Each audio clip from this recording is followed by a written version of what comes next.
Thank you, sir. Good morning, everyone, or good afternoon, I should say, everyone. I'd like to call the meeting to order. I would normally read a disclaimer, but I don't think I brought that piece of paper with me. You want it? I've got it. Not really. Yeah. Oh, thank you, sir. Okay. Official recordings, videos, or transcriptions of the HSV Property Owners Association committee meetings and/or board meetings will be done by authorized personnel only and can be viewed on the HSV Property Owners Association YouTube channel and explorethevillage.com. Any other recording, video, or transcription of HSV Property Owners Association committee meetings and/or board meetings is not considered the official record. Thank you, sir. Next order of business was review and approval of the minutes from Monday. You got them pretty good, didn't you? Yeah. I haven't heard any comments. I haven't either, so didn't know if anybody have any feedback. If not, motion to approve. Motion to approve? Second. Second. All in favor? Aye. Thank you. And then the agenda for the day, beginning of the budget reviews. I'd like to appreciate all the staff in the back of the room who's been kind enough to come support us today.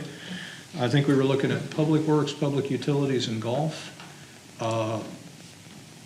Karina, I will yield the floor to whoever's going first. Well, I didn't tell him who's going first, so who draws the short straw? Golf? We'll get you out of the way, Tom. Let me pull you up.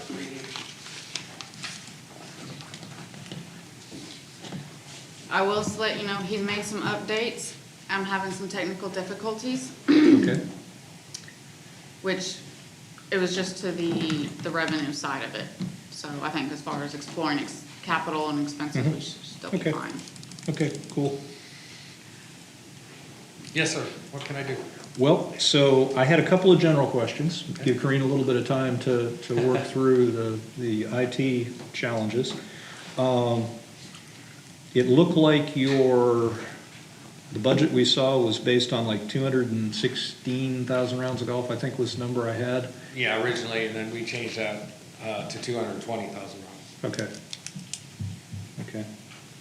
which upped the revenue to 6.650378. Okay. Yeah, because I knew we'd paid, I didn't remember what the 2019 number was. I knew in 2020 was like 233,000, and Yeah, 2020. so far it looked like this year was going to break that by quite a bit. About 12,000 ahead right now. Okay, okay. I think basing it on 2020 solely is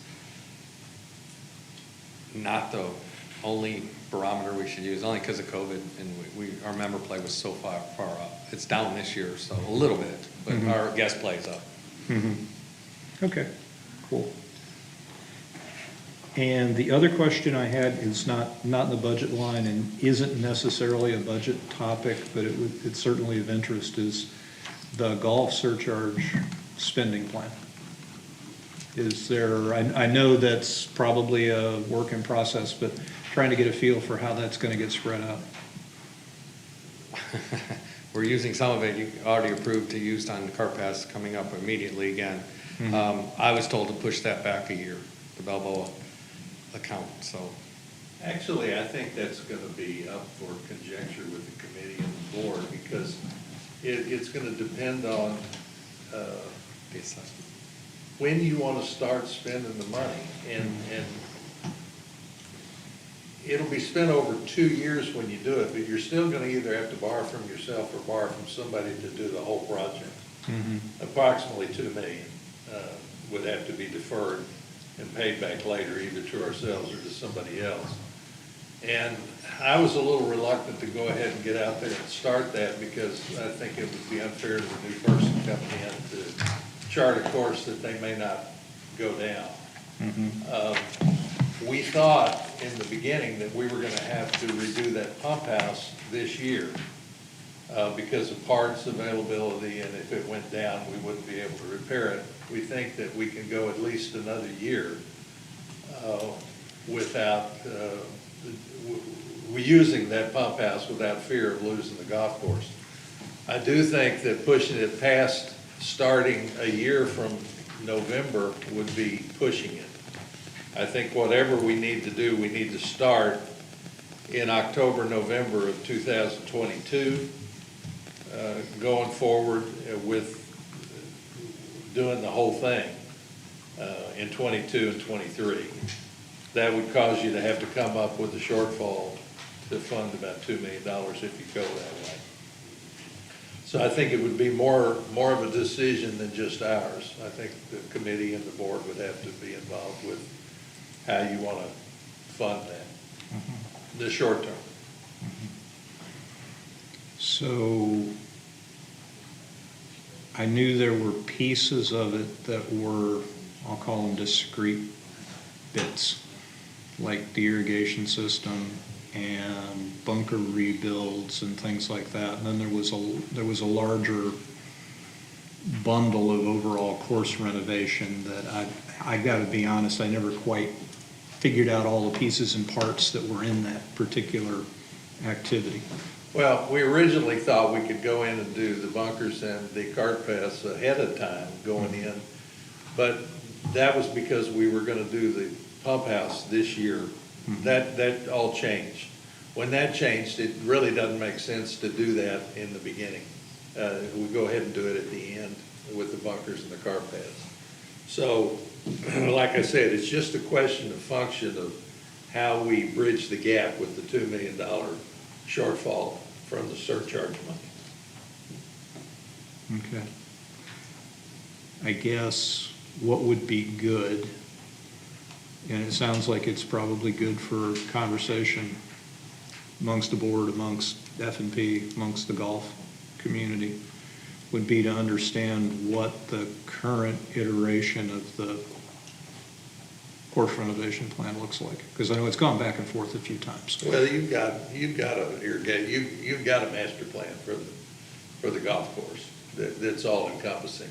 Now, with everything that's happened in the last year about pricing, that's gonna have an effect on things too, because we don't know what the total irrigation cost is gonna be with pipe and everything going forward. It could add quite a bit more to the cost of the project. So it's gonna have to get re-estimated moving forward from where it was. I would think that probably a good way to tackle it is to let the new general manager come on board and with Tom and the golf department, the golf committee, the F&P, and the board come up with a plan of how much, how long, and then compare that to the surcharge when it's gonna roll in, and you'll see exactly how long you need to bridge the gap between funding needs. Sorry, writing notes to self or excuse This would me. be a good winter project.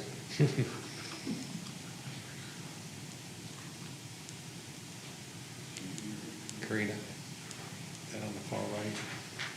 This, yeah, it's, Okay. oh, Just to let you know.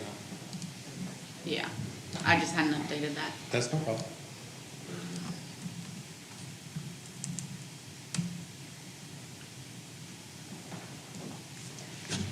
Okay. All right, so would you guys like us to go ahead and just go department by department and kind of go back through our capital and any other questions you guys may have already come up with? I have a think bunch that's- of questions on golf. Sorry. Tom, I guess starting with the revenue line, do we have distinct programs designed to increase the number of outside rounds? Do we have distinct programs? Yeah, with the marketing, we do. Yeah, In the so you're state. pushing outside rounds. Yes. You think you've been fairly successful, I certainly think- this year. This year's incredible, in my Yeah. opinion. Yeah, in fact, I just looked today, just alone on our stay and play, we're up from 433,000 to 740,000. Right. And were you projecting some form of continued success next year in those numbers? I absolutely do in the gas play. Okay, so in there's increased number of outside rounds and Well, essentially the revenues. increase from this year, no. Okay, so it's still down from last year. Yeah, I mean, I took in 19, 20 in the first part of 21, so. Right, I mean, so outside rounds in that mix is a decrease of outside rounds compared to 2000. No, it's up from 2020. Well, I'm looking at 2021 as your base. Well, I only had 6 months to base this on from 2021. Okay, all right. Because, I mean, When I went back and added, we upped it to 220, that was all guest play. right. I mean, flat out, I'm looking for ways to juice up the revenue numbers. Well, at the same time, we're asked to be conservative too, and we've had numbers up there so high before that there was no way to attain them. I understand. Okay. And nobody is asking for another 6.7 million, so, Well, the hard part too is this, after this year, we have no more yeah, okay, golf cart sales, which was adding anywhere. okay. But, okay, right, I understand that too, okay. This is actually a question for Karina. There's like 17 tabs. Yes. Is there a way to, is there an easy way to consolidate those 17 tabs into just one big chart of accounts, basically? Because, you know, you can't look at 17 tabs and figure out what's going on. If it's easy, I'd like that. If it's hard, then, It's you know, not, I'm not asking for it. I'm not asking for anything hard at this one. you take a number of small pieces and create one big file. But basically, you get what you saw in the O and M table, 7-year O and M Right, table. well, the question is there a slick way of squishing that into, you know, all the 7039s, just one big, not 15 of them? Yeah, but like I said, if it's hard, then, you know, I'm not asking for that, I'm looking for easy stuff. Well, if you We only take, have so much bandwidth, and, if you take the spreadsheet I sent you, you're more than welcome to highlight and copy every row and sort well, them. that's On one basically sheet. that's basically what I did for fertilizer. So, yeah. That's exactly what I'd have to do, so. Okay, yeah, so don't do it. Absolutely don't do it. I had one question on the first page. Right, you and I would have to get together, because I don't know, I don't have that. The forecast compensation for 2021, it looks like it's 4,688,000, column D. Mm-hmm, The budget for 2022 is 6 million. mm-hmm. I'm not great with arithmetic. That's a pretty significant percentage increase. And the employee hours, or number of employee counts look like they're the same. So why would the employee count be roughly the same, but the compensation be going up a fairly significant percentage? Well, if you look at it here, between budget and budget, you have a lot less difference. Yep. It is the forecast because we have been down so many employees. So this is taking the actual for 7 months and multiplying it out. So we've Okay. been down headcount from what we have positions for. Gotcha. Okay. But there's still I think, a significant difference between 21 budget and 22 budget, It's about 9%. which I know some of it is going to be up to 4.5% for increases, but that's still a big chunk. That, especially given the head counts are the same. So on the headcount numbers, I see it says 2021 and 2020. I haven't updated that number right Oh, here okay. yet. That's all. Should that be 2022 and 2021? Yes. I Okay. just haven't got there. Okay, so the total number, the employee count, that 189 is a good number for the budget? Yes. And what we wanted to have for this year? Yes. Okay. I'm going to follow up with Ford's question, but I'm going to ask it a little different way. What didn't get done in 21? As far as maintenance, Maintenance, support? Yeah, I mean, where I'm going with the question is, I understand what the head count projection was, I understand the head count projection isn't changing. You had a lot of staff issues in 21.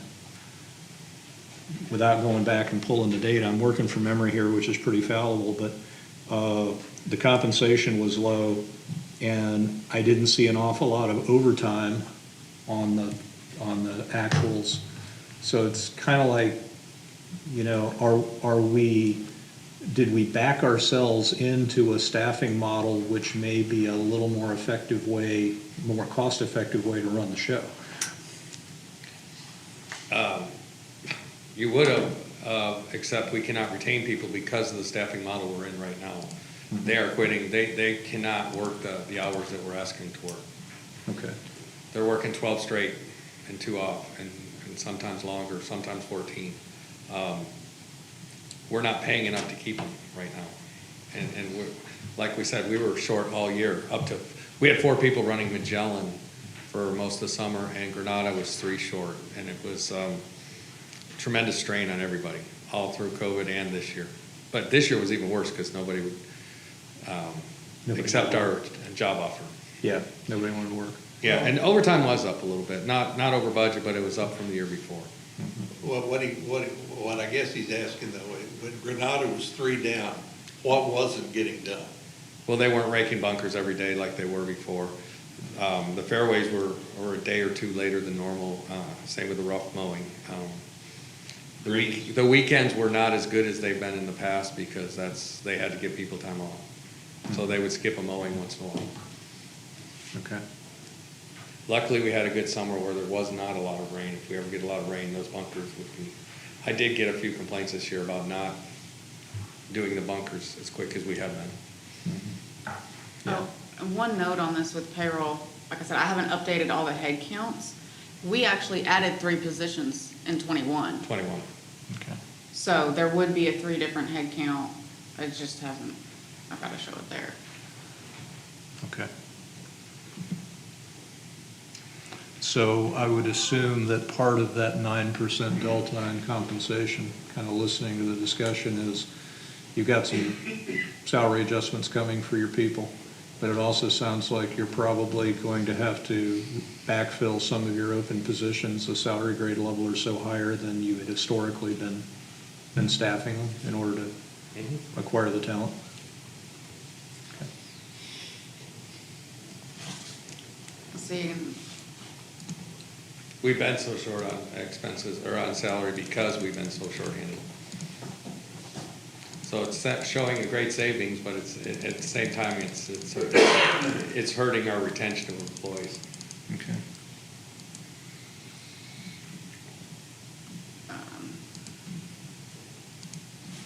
and you can see here, here's the breakdown by department for payroll expenses. Now, I'm not gonna go any deeper than this because there's sensitive information in here, but Gotcha. you're able to see where it's pulling over, what part is taxes, what part's insurance, and the difference between your part-time and your salary. And this is what's all related to what's coming in on the budget, and here's a count. So that's how many head count is in each per total. So it's all calculated, driven. We'll have to do a little bit deeper dive to see if there's something else that's amiss, but. So how many are you short now, Tom, roughly? It changes daily, honestly. Yeah. The other thing was added, we couldn't fill all our seasonals this year either. We can't even get the high school kids to come and college kids. So we had 4 or 5 openings this year we never filled also. Okay. I want to say we're short around the 10, the number full-time 10 in the maintenance. Okay. We're not short in the pro shops at all. Okay. Those are all part-time positions. Okay. Thanks. Appreciate it. So would you guys like me to jump into the departments now? One more question. Well, it's not a question, it's just an observation. The projected 2.7 million loss, that would be sort of an all-time loss by a wide margin. I'm just concerned about the optics of that. You publish that, and I just feel people will be upset about that. I know that you are trying everything you can to make the best income statement you can. All I can say is I look at that and I'm concerned. And other than that, I really don't have any intelligent comments.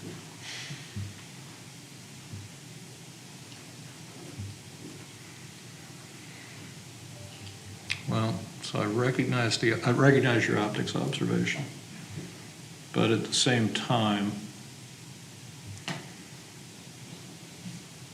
Well, this and part of there's- the budget, along with everything else, is one of those places where there's been underinvestment for a period of time. There's the big driver, you got $600,000 worth of capital driver in here that's replacing some equipment that hasn't been replaced in a long time. I'm not worried about the capital. Yeah. That just comes and goes. It's really the operating loss that, historically, if you were to ask me a couple of years ago, I would have said it trends around 1.5 million. Then it popped up to 2.2 million and had a couple of good years for probably all the wrong reasons. And now we're staring at 2.7. On a budget basis, you really hope that things, turn out a lot better than that. There's a lot of potential to do better. Again, some of it is good, some of it's bad. I mean, we could outperform revenues, expenses, it seems like we can't quite control expenses as we wish, but they could come, they're coming in a lot lower this year. So a lot can happen, but, we're going in with a budget of 2.7 million loss. I think, One- And that's that. I understand at some point you just say, that's where we're going in. One of your biggest increases in the operational expense is the fertilizer and chemicals. And if you look at the sheets that was sent out, when you look at it on a department level, we haven't been spending that amount since 2018, 2019, which is not on this recap right here. And that's when they started to cut the expenses, and they weren't taking care of the greens like they need to. And so trying to get back to properly maintaining, that's where you see a big part of the increase. So if you looked back at 18, we're just getting back to those levels pretty much. yeah, if I look at these numbers, it's not the operating expenses that are causing us pain, it's compensation.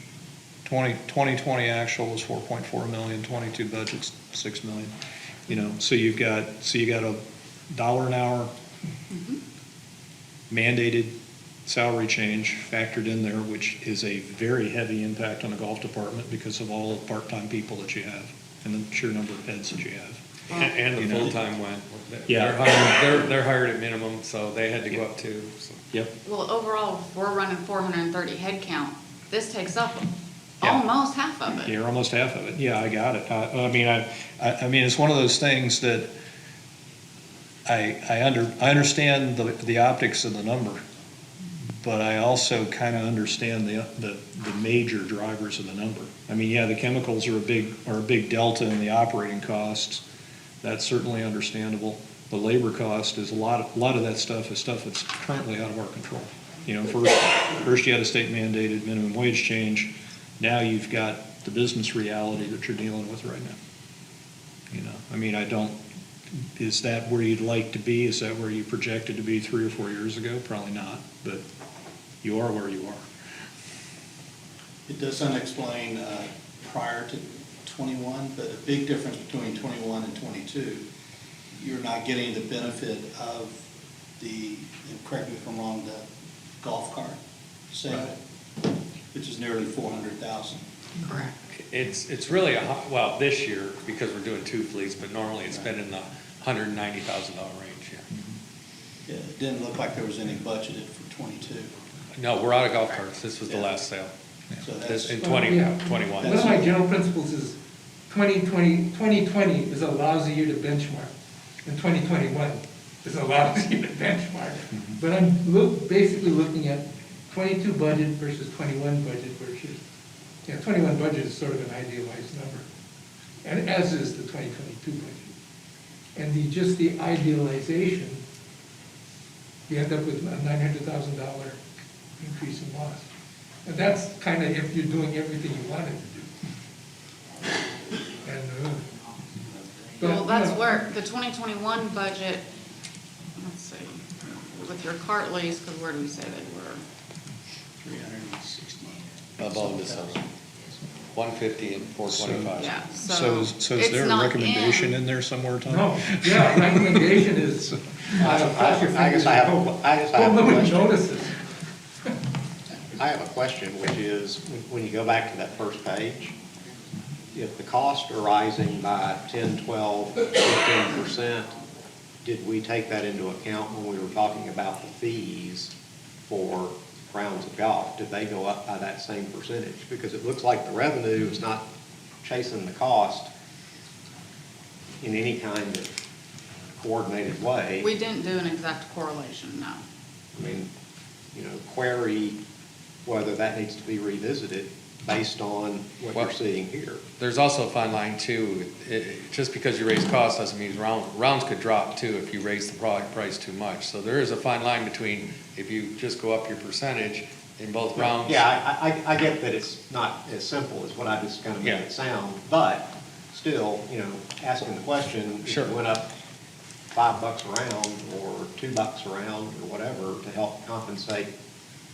Well, and this year is the first time that they've gone up on rounds since 2018. On Is the that- number of on- rounds On the cost, the pricing, for annuals. for annuals, 2018. So there's been a big gap where no adjustments were being made. And so I don't think we could, to your point, easily justify going up 25% for what we hadn't captured.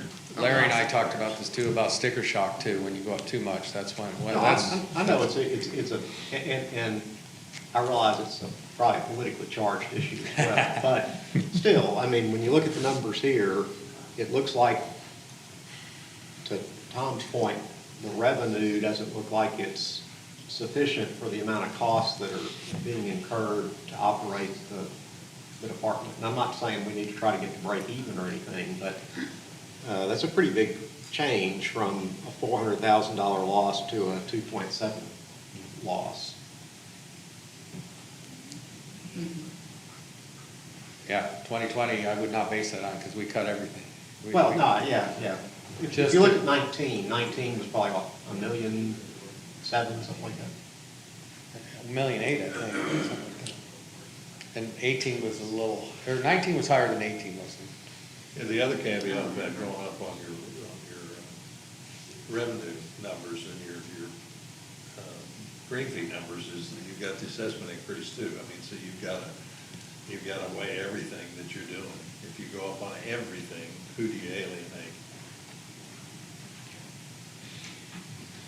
So you said that this is based on 220,000 rounds of golf, and I know there's not a direct correlation here either, but if you went up $2 a round, that's 440,000 additional revenue, right? Does it kind of work like that? Well, you got annuals in there. You got the annuals Yeah, in you there can't too. really, So you can't really do that. Well, you'd have diminishing marginal returns. If you go up $2, you're going to have less rounds. You really think Oh, yeah. $2 a round would Oh, keep we've some done it. people off the golf course? Did it for 15 years here. Yeah, Okay. it matters. I think, isn't part of the thinking is you did raise cart fees. So it's not just $2 a round, now it's, went up $4, I can't, Plus $1 for the cart fee. yes. So now you're talking you're talking more than, Yeah, there was Two. a dollar raise across the board for cart fees. There was a small raise in cart fee charges for the annuals. There was a raise in the annual rate, not to the magnitude that you're seeing here. And then I can't remember the walk-in, the guest rate. Can't remember if that went up or not. I the can't guest remember. rates, we brought up Cortez to equal Granada and Isabella, so that Okay. went up quite a So bit. you leveled up. And so did the member rate at Cortez go up to Granada and Isabel, which is another $1. So at Cortez, they're actually going up $2. Okay.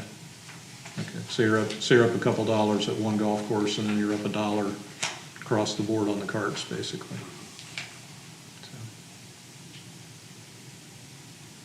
I think you're gonna find that to be an overall argument, not just in golf, but in any of our amenity areas of, do you want it to be self-sufficient, or do assessments need to cover it, and where are they gonna draw the line? And there's different arguments to be played at different points in time. Sure. And I'm not arguing that we try to price it so that we break even or anything, just to kind of help. Absolutely. Costs have gone up a whole lot, and the price to play has not followed at the same level. What you say makes perfect sense if it was in a world where we could apply it. I guess is what I'm saying. I think the reality is those costs are going up, and even at retail, some retailers are not increasing their price. Like, we're losing out because we have to absorb the cost. So, take it for whatever it's worth. Okay. Would you guys like me to jump into the divisions now, or Please. the departments? Please.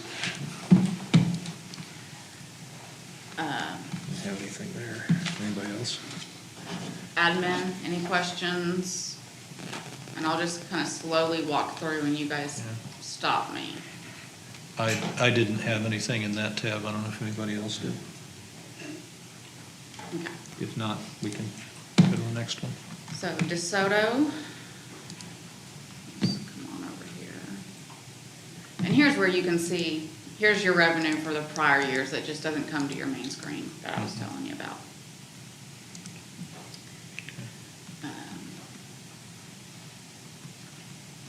Let's see. Oh, that one. Slide back up just a little bit. And it's the salaries thing.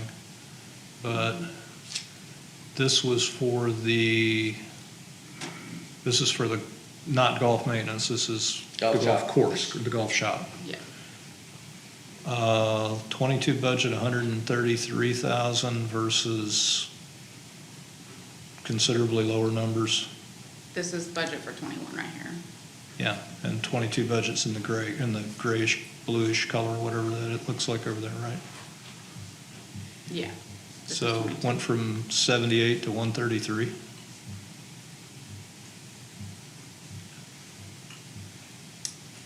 Do you know if we've had any significant changes there? Because all I did was pull payroll's sheet. I don't know all the changes. I did not have any changes in part-time. Okay. Something And that looks, may be where we're missing a piece. something looks funky there. Yeah. And actually, that same observation's gonna carry into several of these tabs. Yeah, I didn't see these till just now, so. Yeah. Because I mean, if you're not planning on major staffing changes in the golf shops, and it sounds like you're not, then several of those numbers had some pretty significant steps in them, more so than I would have expected from just salary or merit or something like Basically, that. it's gonna be your 4.5%, right? It's a 77% increase, Yeah, budget there's, to budget. yeah, there's some sturdy ones in there. So I guess my generic action would be, this is gonna show up in 4 or 5 of the golf department tabs. Just go back and double check and see Yeah, what's let me going on double check there. all of Yeah, those. there's something looks funky in there. Yep. I agree. I mean, your wages for full-time look in line.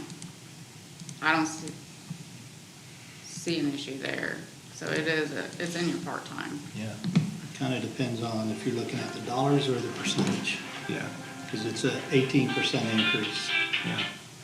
The small dollars, but Yeah, yeah, it seems to be kind of spread, depending on the breakdown between full-time and part-time, it seems like it almost feels like somehow the underlying poll that generated this data maybe double counted something or something like I'll that. see. It's kind of what it feels like, See, if we're not changing Makes staff. me explain why at the top, when you look at it rolled up, why Yeah. the salaries are. Right. Yeah, exactly. So And I- See, when I especially, come I over think- here, it's pulling from a pivot table. Like I said, I'm not gonna show it, but each individual is identified whether full-time or part-time. Mhm.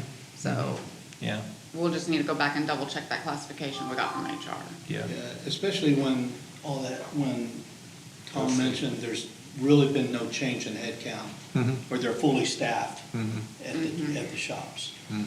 yeah, it just looks, something in there looks kind of weird. And honestly, it's probably those three. Yeah. I don't know. T300 looks high too. Yeah. What's after that? I can tell you, yeah, 400's high, very high. And the other two are right. Yeah, so, like I said, let me double check my calculations. That's gonna be an error on my part. No problem. It's just won't belabor the point. I think that you'll see it in several other Yeah. places. And so, Yep. let you look at it. We won't pick on it again. We'll just go to whatever else is there. But other than the salaries, I didn't see anything in here that I thought was unusual. So then Granada, It's gonna be the salaries. Oh, and you can see revenue's gone up from 21's budget. Let's see, and So I there's had- no capital. I only had one question. There was in the O&M table, a green fan that had originally been in 22. Did that get pushed right or fall off or? It's under Granada maintenance, not Granada Pro Shop. Ah, okay. So it just changed, it changed from capital to expense? No, it's in a different department number. These are the golf shops, the other departments are the maintenance shops, so. Thank you. That's why there's 17 tabs. That's what happens when I look through the, when I had the big table and I'm trying to compare it to the small. It's not hard to confuse that, I promise. No problem. Thank you. So we can go to Cortez. I think so. So you can see your revenue is up there as well. We'll come back to the payroll side. Only question I had in Cortez is it looked like there was a truck. That's me. I was just a little bit surprised to see there was a truck dedicated to golf. Maybe that's just me. Probably on the other end. It's on maintenance, it's not on the golf shop, it's on the golf maintenance at Cortez. Okay, There's, yeah, that's the superintendent's vehicle. okay. Small, but what are legal fees for one golf course? So this is something that we are allocating now, and let me scroll over. That's actually our ADP. It's our payroll-related cost that we're trying to allocate to each respective department based upon headcount. Okay. And that's why you see, there's no history. Just don't pole hook something and clock somebody. Of course, that's your problem, your legal problem, not the POA's. Okay. All right, so Magellan.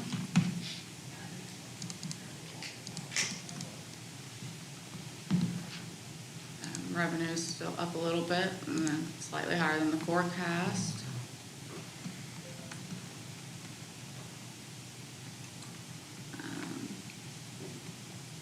Y'all stop me if you have any questions. Okay. Yeah, there was no capital there, so, No. okay. And Coronado.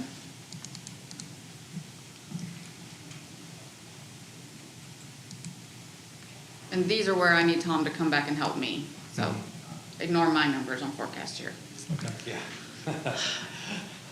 It's a simple formula.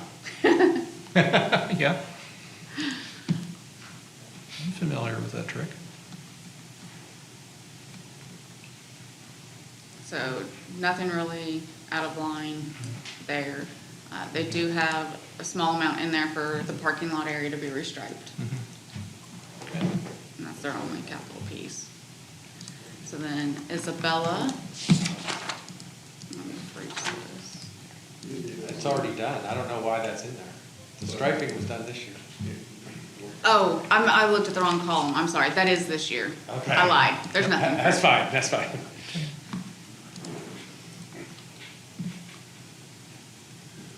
All right.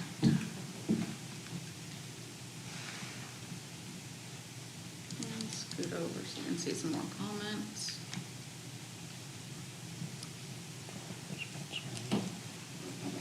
Expenses. And they do have the range building for Isabella Mhm. for 2022. So there was also, I'm trying to remember where, never mind, keep going. I'll come back to it. So then Balboa, let me freeze this. Oh, it already is.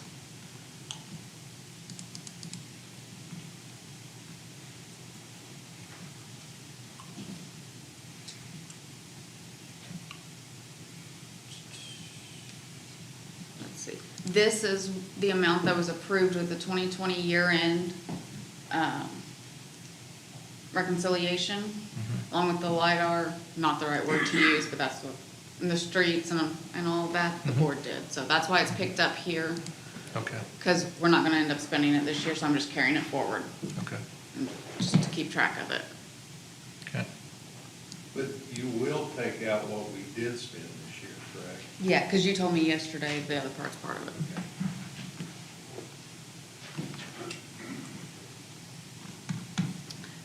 So then ponds.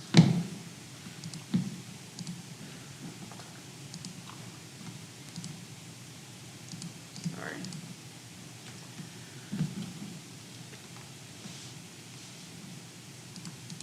Oop, too far. There's not anything drastic going on there, so if y'all are good. Cart maintenance. Everything's fairly minimal here. Yeah, it's noise. So now we start getting into the golf maintenance.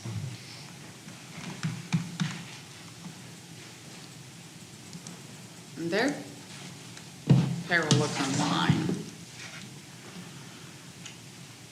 Here's where you can see, this is what we were spending, and it trailed off, and trying to kind of bring it back up for fertilizers and chemicals. Okay. Everything else is minimal. For fertilizer and chemicals, Yes. we can just take this as an example, but I think they're all kind of like this. Year-to-date, you spent 68, end-of-year estimate is 117. That's that simple calculation. They're probably about done buying the chemicals, Okay. and that's where I need to tell them to go through and help But me. clear are that. you actually gonna use them all this year? Essentially, we're gonna end the year with an overhang? Well, they have a plan. I can't think of the name that you guys get all the chemicals from. But they come out with an execution plan of this is when you apply this and apply that. And it's all bought pretty much within a 1-year time Right, frame. we don't have leftovers like we used to. Okay, so essentially for 2022, you're starting essentially at zero. Okay. Yeah, I think they have to, We just getting our numbers back from our early buy program, so in November, December is usually when we it has to be approved by execute that. October. October, yeah.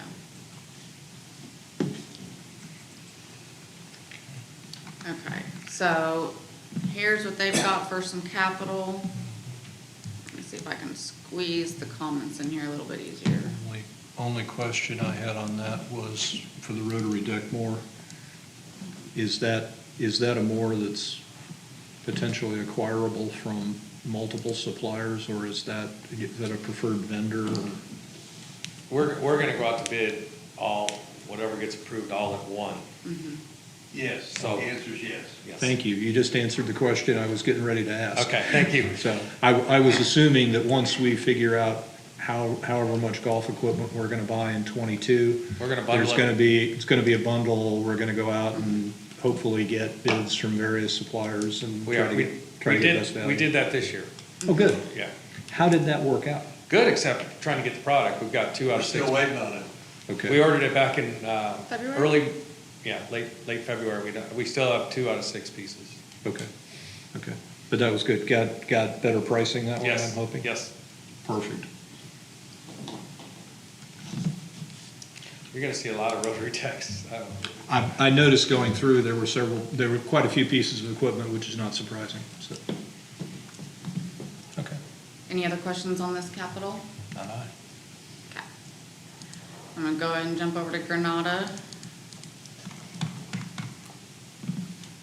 I guess I have one question on capital, and I think we've talked about this at committee a couple of times. If you were to look at the existing on tables for 2022, you would see a big list of, high stuff. If you took this and matched them up, would they pretty much be the same list? So there's nothing in 2022 that's being deferred into 2023? I don't believe so. Okay. Um, Yeah. Here's where we've had them go in and on this next column, to say what year it was in on the 7-year O&M, what the category rating was, or the priority rating, and what row number, so you can go and find it. Now, when I went through this one for golf, I would say we picked up everything There was one or two things that were actually medium that they've, as you can see, like this one. But it needed to be moved to high by the time we've gotten here, Yeah. so. Yeah, I think in general, I saw very little, in the tabs we've gone through so far, I saw very little adjustment in the capital from what was in the 22 O&M table. Occasionally, like I said, occasionally you had a piece like this where you were hoping to keep it running for a little while longer and you weren't quite that lucky. And then there were a couple of places where it looked like some things had to be swapped around to basically make the numbers line up. Yeah. They all took that OU table to heart. Yeah. Yes, and we can tell, and while all of you gentlemen are here, thank you for what you've done. I mean, this actually was a whole lot easier to go through than I thought it was going to be. Probably wasn't for you guys, but, you know, it really appreciate you guys taking that O&M table to heart and paying it forward.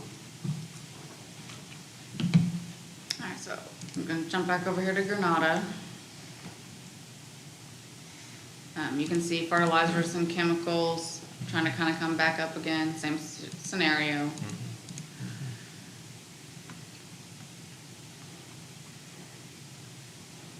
And then here is their new capital. Let's see. And everything there was high except for this one, end of life, Yeah. and two are non-operational, so. It's only 17 years old, I can't imagine why it failed. Using it every day, yeah. Yeah. Okay, no questions. I'll skip over to Cortez.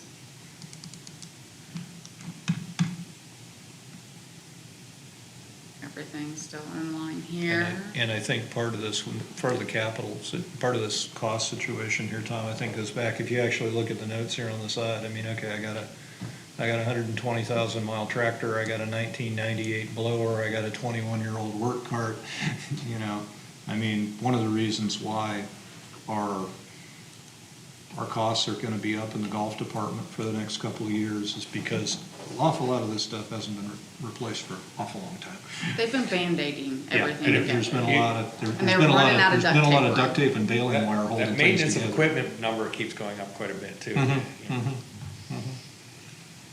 Yeah, so hopefully get a couple of years of appropriate capital spending here and get newer equipment in. Hopefully you'll see some reduction in the maintenance cost to offset some of that. The maintenance number back then, and we used to look at this religiously, but back when we were replacing equipment at 5% a year and keeping the fleet fairly in good shape, that maintenance equipment number ran around $15,000 a golf course. You can see what it is now. Yeah. It's through the roof. Yeah. So there's a direct correlation always. Yeah, wouldn't doubt it. Okay. So Magellan. Everything was still in line here. We'll look at payroll as we said. Overall, you got a $21,000 difference between budgets. And here's your capital. Let me slide this over. Any questions regarding this capital? Nope. And there's your O&M relation. Coronado.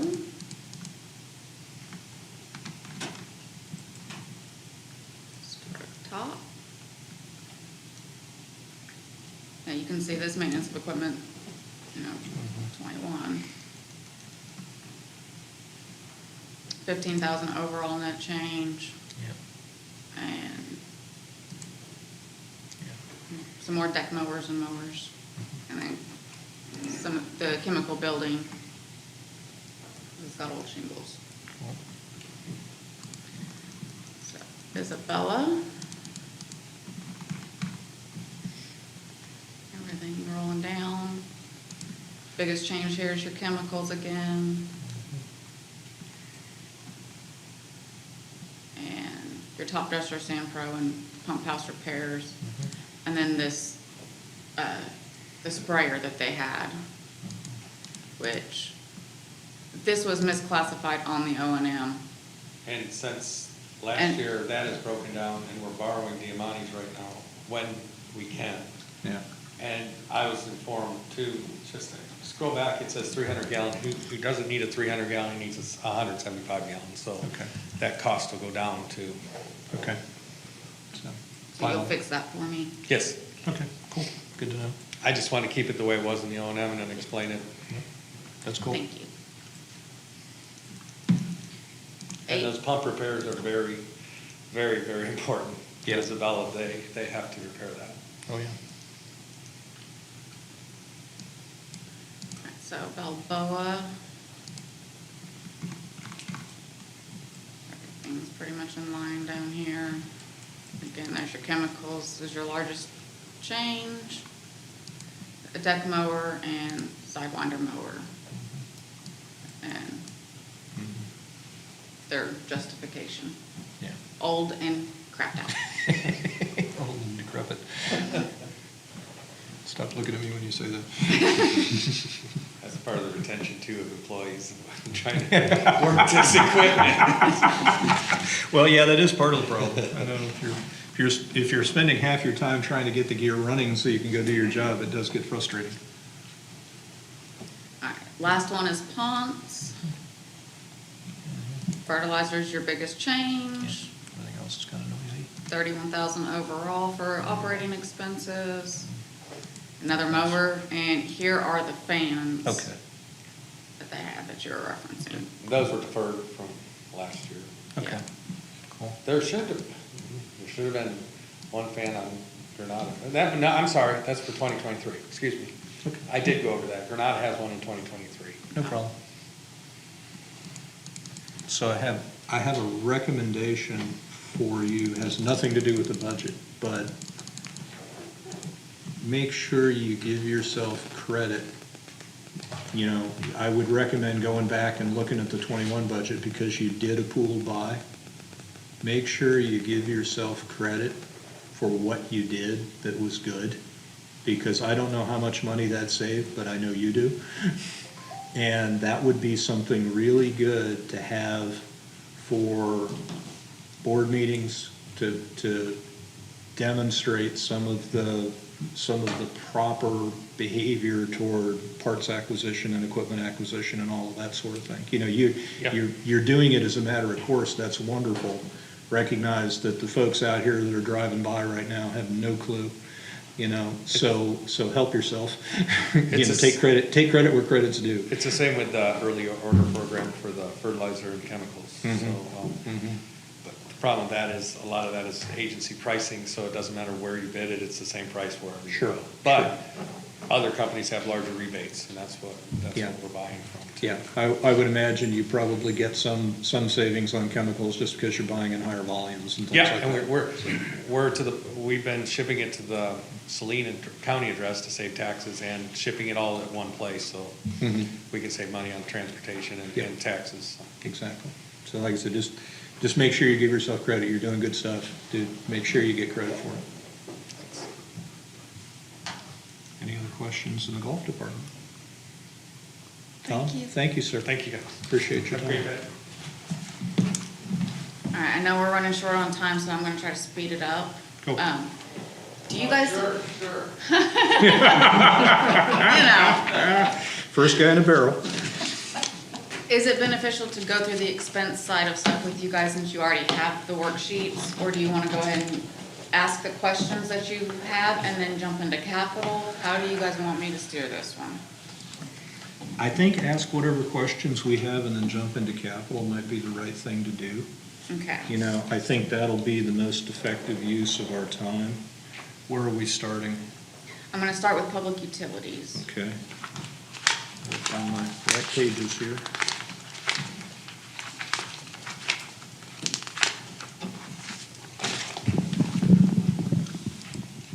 If I can get that one, please. All right, well, ignore the salaries thing, it's not falling on me, That happens. but you guys already have it. All right.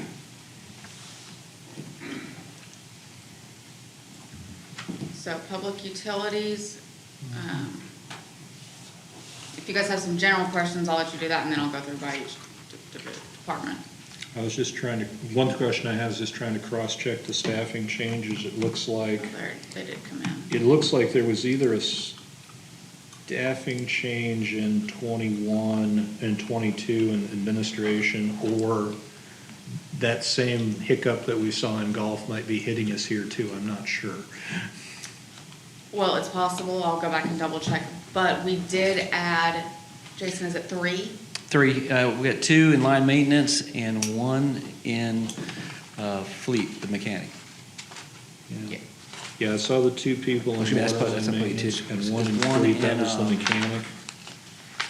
Yeah, that makes sense. Okay. Let me rephrase that, it's 2 in line maintenance and 1 at our wastewater treatment plants. Yeah, that's Okay. correct. And I think we were also, I don't think, is the part-time in our version 1? We're just gonna go after a part-time person. That's in version 2. Version 2. Yeah, no, that's one, that was adding 1 person. I saw that one. Yeah, so I'm wondering, I'm just wondering aloud, just when you're cross-checking, because it, like in the budget for admin, 18, 19, 21 budget, 21 actual, looked like the year-end forecast for 21 and admin was 152K and the 22 budget was 175K. So it just looked like, you know, even if there's a salary adjustment coming there, that just felt a little heavy. And then it Yeah. pops up in 3 or 4 other places too. Yeah, let me check all my part-time stuff. Okay, thank you. But yeah, I do have on here, we added 1 in 2021. Mhm. So this number was actually already skewed, because like I said, this is what gets approved. Mhm. Does not include additions throughout the year. Mhm. There was an addition plus the 3 new positions, Okay. so a total Okay. of 4.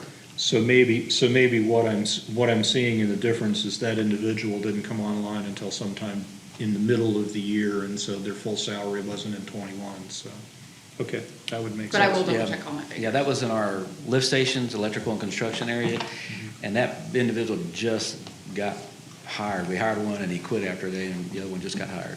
Okay, okay. That could definitely explain that.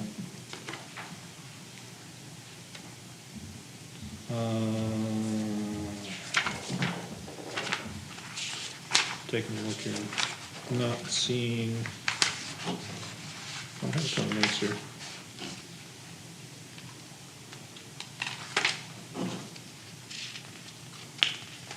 I don't think I had anything else that wasn't in the capital area. Anybody else have anything? I have my normal list of Wow. an infinite number of questions. I think maybe a headline is possibly the new water meter project. Can you just sort of go over, I mean, I know there's a line that says new water Okay. meters, but So I ju- assume ju- that's just the first of, Just a quick basic summary. yeah. So right now, we read our water meters manually by hand. We physically read them and pop them into a data collector, and every 2 months, we bill. That data collector system that collects that data and downloads it is no longer supported at the end of this year, and we're on our last leg. We also have to replace so many worn-out meters every year anyway. So what we're looking at is, we've just completed our study. We will be presenting a new business plan for water meter change-outs for the future, but we're going to be changing to a new water meter reading system. So when we still continue to read water meters manually, we're going to be popping it into like a tablet that will go to the internet and back to our, to download the data.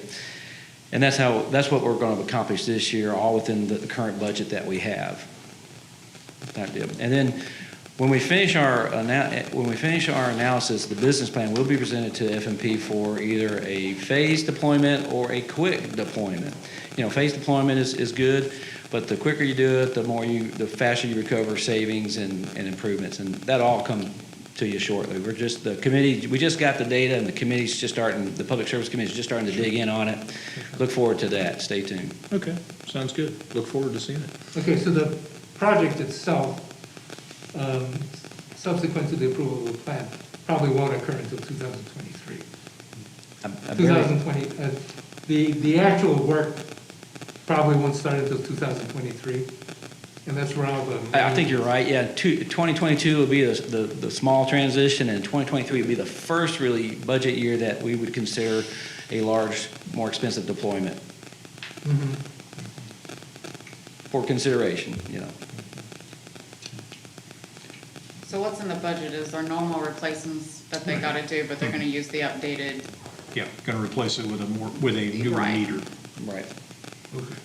Yeah, no problem. Okay. Another broad question. About 3-4 years ago, we contracted with MAWA Yes. to potentially buy, if in an emergency, something like an additional $1 million gallons a year. Is that fully connected at this point? It's physically not connected. It's about to be in progress, though. We expect First Electric to finish their business with Cooper Communities by November, so they can start clearing the right-of-way for their new electrical line at the Balboa Gate. Once they finish clearing the trees, we will physically build, or start building that interconnection with North Garden County at the Balboa Gate. Now, we are budgeting to hire a contractor for next year. That's in our capital. So by the time we get all the preliminary stuff out of the way, in 2022, we'll actually physically complete that construction.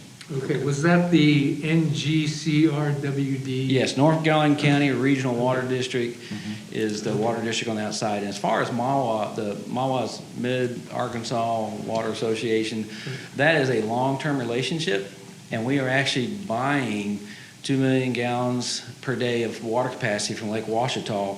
And and we're buying it over 30 years. Once that's paid for, then all we're paying for is really maintenance, operation and maintenance of that water system, or that available for that raw water supply. But that is a long-term relationship, and it's costing us around $38,000 a year just to own that right. Mm-hmm. And so, but we own it, and as long as we keep paying, we can always sell it. And I wouldn't be surprised someday in the future they're going to be bargaining for water rights, and we'll own ours. Okay, very good.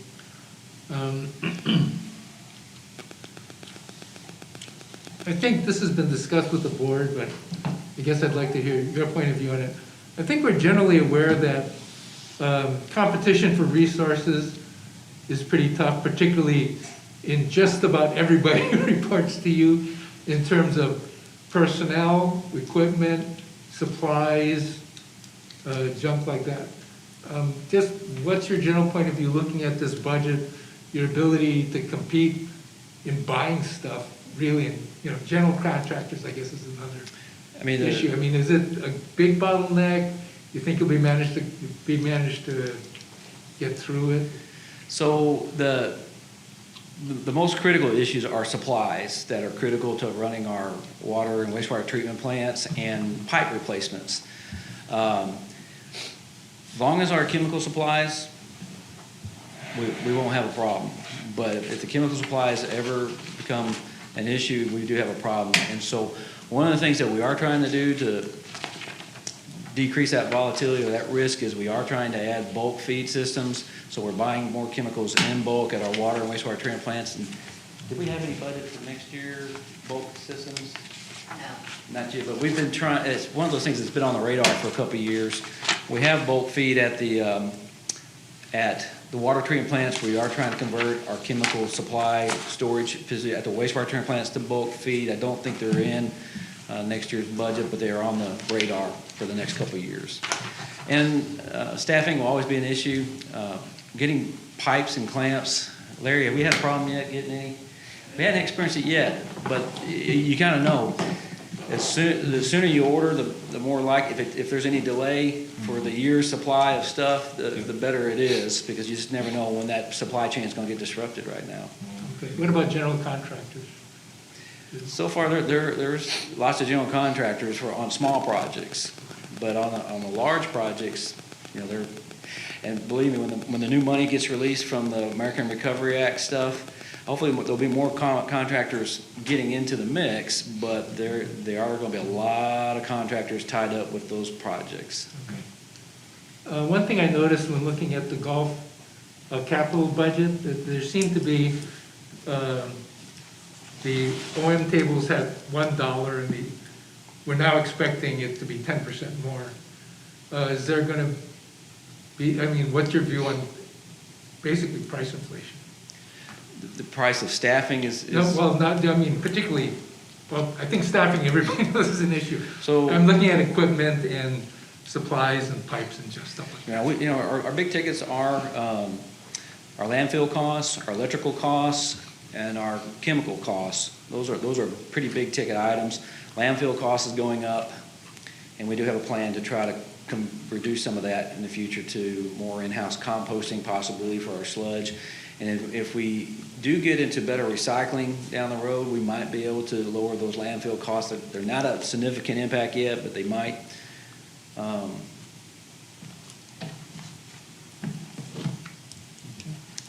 That's off the top of my head, that's what came to me. Okay. They did make some adjustments in the categories of different capital and stuff, and have increased it, and so we tried to put in what the O&M amount was, if it's different than the budget, and that is all primarily due to inflation. Yeah. The fuel or the steel, pricing increase that we've seen amongst all the rest of it, so they're trying to adapt for that. And one of the other big changes is this past year, this year and going forward, when they're proposing their capital projects, that is to be all inclusive cost. So that means anything else that they're doing in correlation with the project, that also includes taxes. And in the past, they did not include taxes and all that. You got a base charge. So just as an FYI, if you guys are looking at history and saying, we used to spend 140, why is it 180 now? Well, they probably spent 165, you just didn't see that whole picture. Yeah. I think for this committee, when we reviewed the OM table, which goes out, 7 years, I don't know that we had thought in terms of a consistent point of view going forward about inflation. We took the numbers and different people handled it differently. It's something maybe we need to think about in the next iteration. I mean, I work with several other water boards through my engineering career. I can't tell you how hard it is to flatline your rates and then have these big jumps. It's so much easier to have small increments every year, keeping up with inflation or getting ahead of inflation just a little bit, because it will fluctuate over time. It's so much easier to do that than to flatline and then have these big jumps. And you don't know what 5 years out looks like. Yeah. That should be a good policy, and I think y'all as a committee would stay up on that. Okay. Any other general questions, Tom? Nope. I'm gonna go ahead and jump on in. Yep, then. let's roll. We're gonna roll just to capital, is that what we've decided? Or through expenses as well? I think most of my questions are in the capital area. I don't know about anybody else. There's PU no 10 has capital no in big PU10. change for that. Yeah. PU 20. We've just got some of our wage changes. These are still being input, they're working on those as we speak. Okay, but they'll be minor. Small dollar. Let's see. Jeff Lofgren. Sorry, Beth, can't do that right now. Everything else is in line, so jumping on down to capital. Let's see if I can.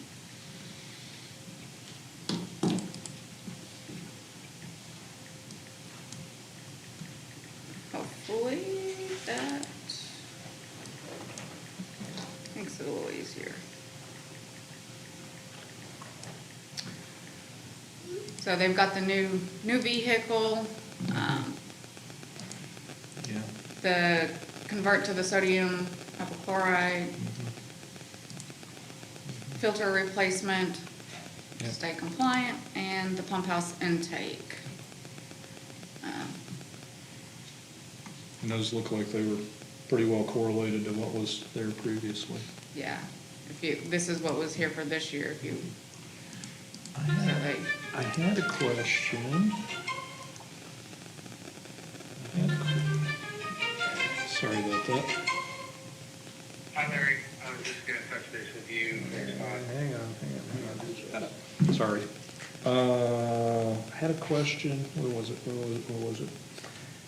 I was in, actually it was up a little bit, I think it was up in the water. It basically was related to water line repairs. It was up about halfway in the graphic. It was like, looks like it was like $40,000. And my only real question with that was, it's actually up, it's not in capital, it's actually up in the expense item, I think. It's up in the expenses. Keep going a little higher. No, not there, down a little further. Maybe I'm in the wrong department here. Oh, no, never mind. Different department? Different department. Helps when you read the header on the page. Probably PU 25 or 35. Yeah, it's PU 25, my bad. Those are All line right, so we can go ahead and jump over there. We're good with, I didn't What we have down here? Yeah, I didn't see it have any issues there. okay. PU 25 is your water line maintenance. Yeah, and so I kind of had two questions. One of them was, I know we have to buy pipe in order to be able to do the maintenance and all of that sort of thing. With the dollar values that are out there for the pipe that we're buying, how much pipe does that translate to? For the uninitiated in the community, if we're trying to give them a status on what we're doing with their money? So far as how many linear feet of water line Yeah, I don't know if it's- replacement? Yeah, linear feet, miles, whatever the right mathematical translation is. Yeah, there was. You know, I wish we track the number of line leak repairs. Mhm. We haven't, and that's 20-foot joints usually. We do those on a regular basis of 2 to 3 a day. That is in the maintenance, that's all the parts we buy in maintenance. This is just the That's repairs grass pieces. and That's just the repairs. And the pipe's gone up 4 times, like, Chris Boozelli. Yeah, I remember, Chris, how you doing? quadrupled in price this Mhm. year Mhm. already. Mhm. Pipe I bought one joint of pipe, a 12-inch, it was $828, Yeah. 20-foot stick. Yeah.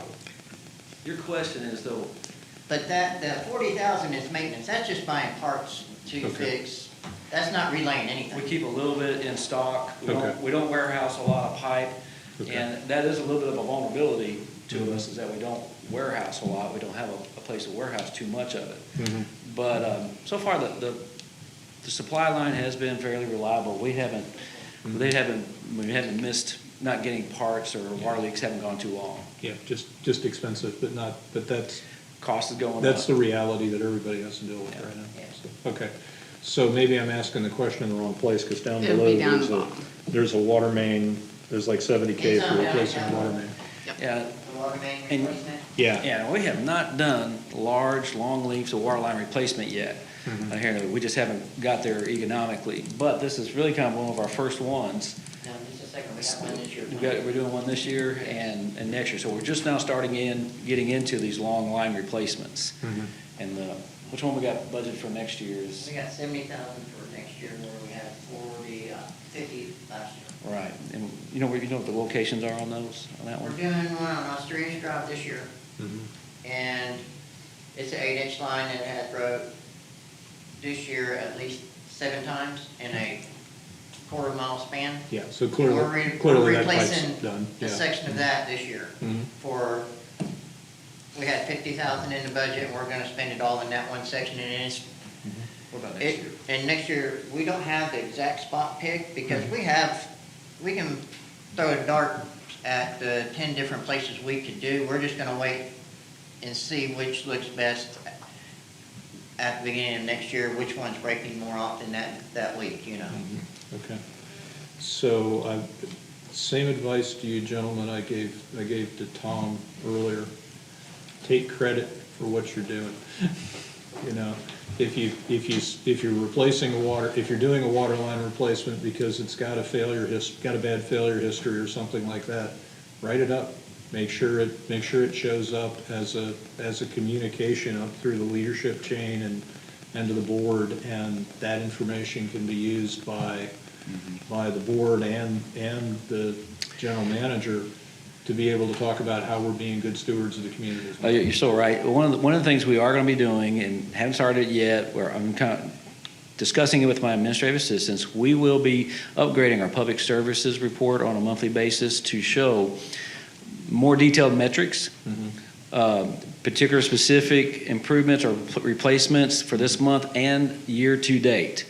So folks can see the number of stuff that's going to be done. We might even be able to add some financials to that, how much has been spent to date. And so we think that will improve the transparency and earn the trust more as they see the funds specifically go and how they're being spent, and then go see in the field the dirt turned over and the asphalt on the ground at these locations. So we're going to try to do a better job in that area as we go throughout the year next year. That's good to hear, because I think you're absolutely right. I think that's good information. Like I said, you're doing a lot of good stuff, and not necessarily the people that are going by, unless they happen to be going down the street when you're doing the repair, they probably have no idea you were there doing it.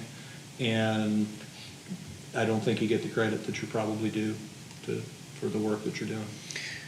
Well, we got to communicate it. We need to go toot our horn, because that does build trust in the community. This is all stuff that would go good in that behind-the-scenes stuff done quarterly. That's right. Yeah, that's true. Hint, hint. That's very true. So, We'll work with you on doing a better job in that area. okay, cool. And so I would make the same observation. You got a line item in here for isolation valves. You got a line item on here for water main extensions. I mean, same kind of thing. Give yourself credit when you do Right. those things. Give yourself credit for what you're doing. Okay, since we talked about this a little earlier, where it says water service meter replacement, 99,000, that's just the stuff you have to replace anyway, but you're doing it with the new water meters. once you So the new choose- water meters are going to be digital and ultrasonic, so they do cost more Right. than the water meters we're using that are analog, positive displacement paddle wheel type meters. They'll be more accurate. Okay. Any other questions with water line maintenance? Well, Tom had a generic question, and Chris handed out a chart here a minute ago, so I'm not sure if this is the place we want to talk about that chart, or... It's a Well, thing of beauty. it goes It's a thing hand- of beauty it actually goes in my hand in opinion. This goes hand in hand with the water meter replacement program. Okay. For years, when we first, 8 years ago, we all were trying to quantify our water loss. The water plant makes X amount of water, residents consume X amount of water, or Y amount of water, and the difference between the two is water that's lost out in the system. So the health department's always wanting us to be efficient, and we are too, and to make sure we don't have a big leak out there somewhere we don't know about. When I first got here, we had around 40% water losses to the best that we could calculate. And let me say, there's a little difficulty in doing an accurate calculation, because we read our water plant production every day, but we only read the water meters every 2 months, and that reading time is spread out over 30 days. So it's not a real time, so you get some skew Yeah, got a in pretty the serious calculation. lighting function on that side, yeah. And we also try to account for every fire, we try to account for every water leak, we try to account for every leak that we know of that's going on, so we can, that, if you can account for it, you don't have to count it as a leak, so to speak.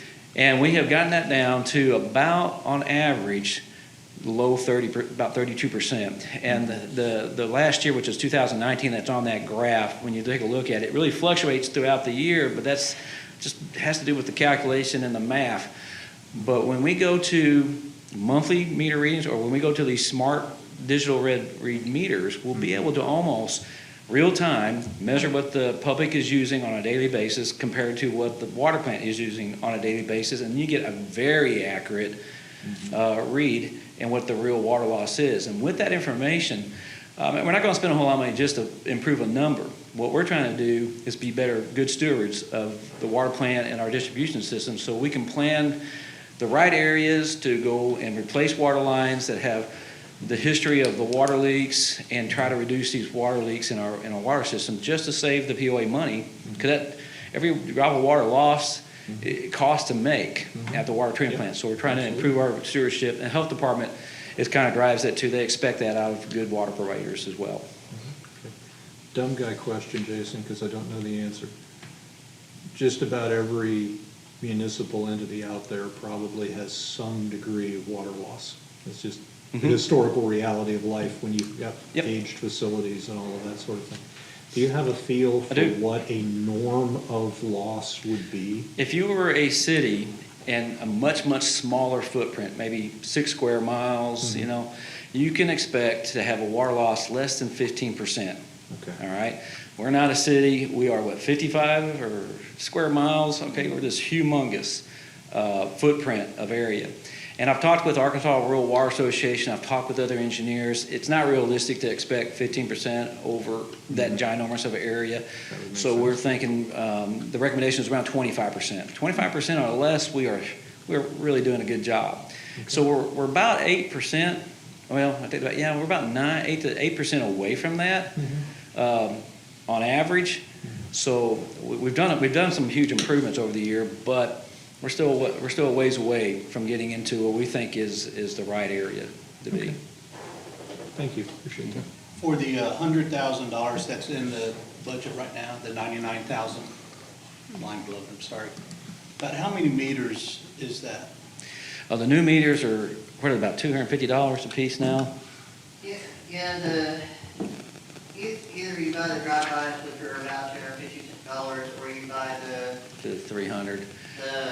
the cellular, which has a different component, which is $140, plus the other piece, which is $250, so it's $250 a meter. Okay, yeah, so we're going from $80 a meter to $250 a meter with a lot of capability for the homeowner. They'll be able to watch their own meter online, fixed usage. There's a lot of, I'll get into it later, but there's a lot of real benefits that I think our customers will really enjoy. Plus the accuracy it gives us, and over time, we're just going to start replacing those meters. Makes sense. On average, we replace on average about 900 meters a year, or we're supposed to replace about 900 meters, or just We're not quite getting there, but we're trying to shoot towards that. And so with the new expanded program, it's like then jumping it up to 2,000 a year or something like that? Well, that's going to be part of the business plan. Whether you want to do a slow or a fast deployment, because the more you put out, the more accurate the meter is, the more revenue it'll generate, because it's now measuring every drop that comes through, and it provides the service for your customers. Do you expect the life of these meters? 20 years. 20 years, okay. 20 years for battery. Some of them have about 15 years for the radio, and then it's a prorated warranty. There's all kinds of good information about that. Yeah.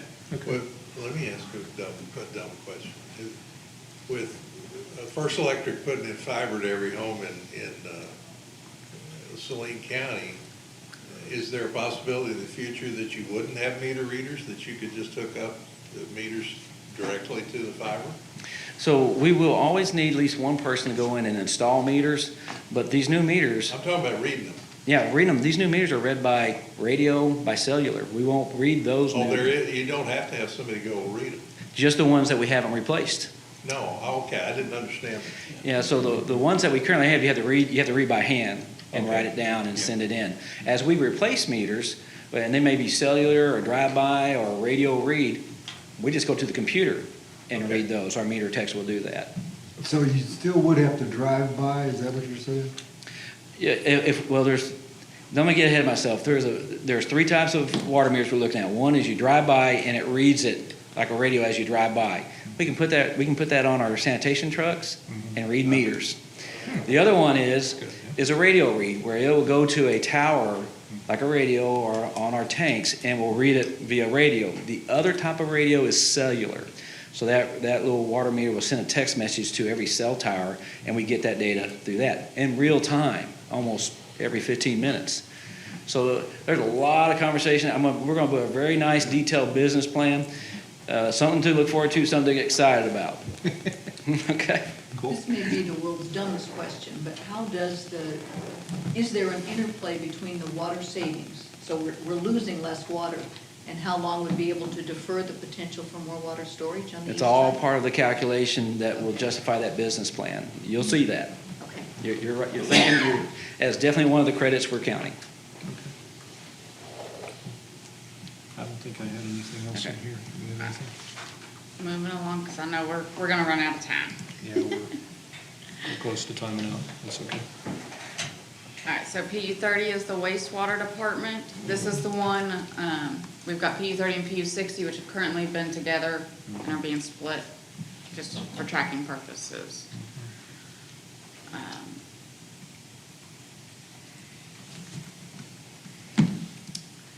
So the only question I had here was the clarifier, and this is another dumb guy question, because I don't know how the system works. But does that imply that the clarifiers that we currently have in that plant have some kind of capacity limit, and and once they hit capacity, it overflows to a divert, and that's why we end up having excess water going into a sludge pond? Okay, yes, yeah. Our current clarifiers at Mill Creek are rectangular, they're old, and they're falling apart, and they can't really handle the hydraulic loading that they need. So a newer clarifier will be able to handle the hydraulic loading that we're seeing go to the Mill Creek area. Okay. And it's just another wastewater treatment plant piece of equipment that needs to be replaced. And this will be the first of two at Mill Creek. So if we time it right, we can do we can do the project kind of in two phases, 2022 and 2023, and do two clarifiers at Mill Creek is the current plan. Okay. So are we still on the watch list at Mill Creek with DEQ? We're at the end of that corrective action plan. As far as consent administration, we've turned in, I think, our paperwork it's all in, we've met every requirement. We're done. We've been operating very, very few violations. They're usually just flukes or the lab. Lately, our lab is making some mistakes, so it's nothing that we're doing. And we will be getting a new permit pretty soon. So we are turning the page and entering into a new era of compliance. Okay. So we're not at risk in the near future of having a DEQ mandate hit us in the head? Only if you stop doing proper maintenance and replacement. As long as we continue replacing equipment and keeping up with the maintenance, we should stay compliant. But if we stop, like we did for 10 years ago, we'll have a major catch-up, and we're still halfway there. Got it.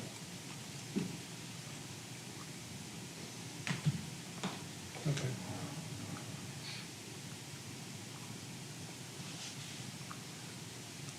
That was the only question I had in that area. Anybody have anything? Okay. So the wastewater line maintenance.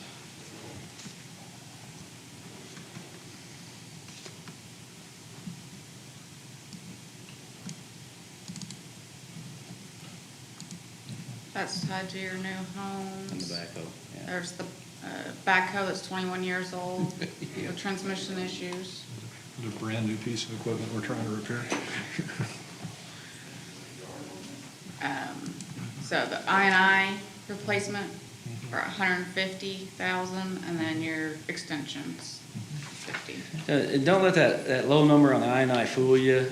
That's extremely low, because we're just not financially ready yet to do a couple $1 million replacements on I&I. That would probably be a bond issue project down the road.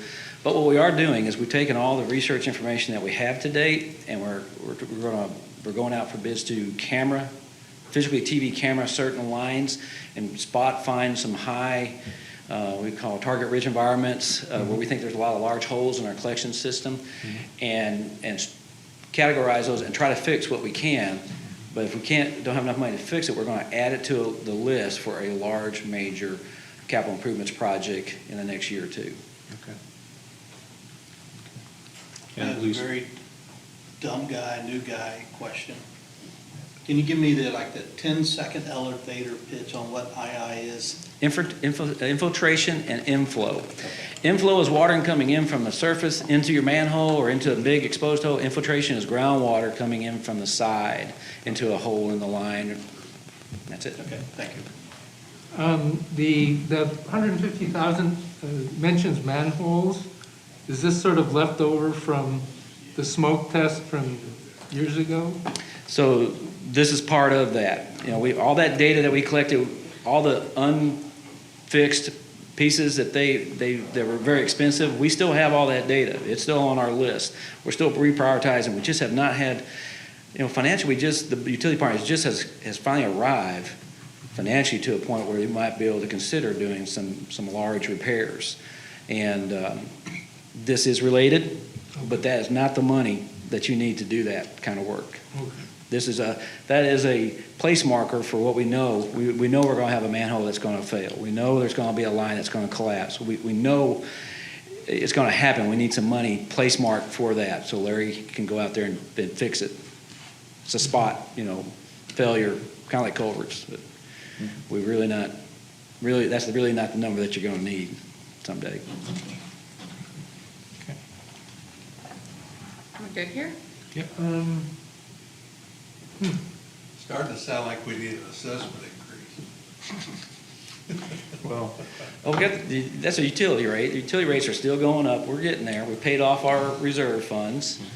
So we're starting to arrive at being able to make some big infrastructure repairs.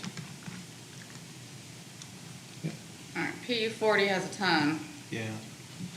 You can see we've already moved a bunch of stuff around, so ignore all your zeros. But I had a couple Any questions questions there? in here. One of them is small dollar, but just a curiosity question about 30 lines down. There's a building maintenance item for new ozone buildings. I heard, and I don't know if I heard accurately or not, I understand those are new treatment protocols in some of the lift stations, try to keep the aroma down. Yeah, when you pass over the Diamante Dam on DeSoto, look to your right, you'll see a little brown shed building. And this is our first big installation of an ozone machine that is there. They're getting it hooked up right now to handle some of the lift stations have major odor problems. And so the ozone machine has to have somewhat of protection. And it's one of those things we kind of found out as you go here a little bit.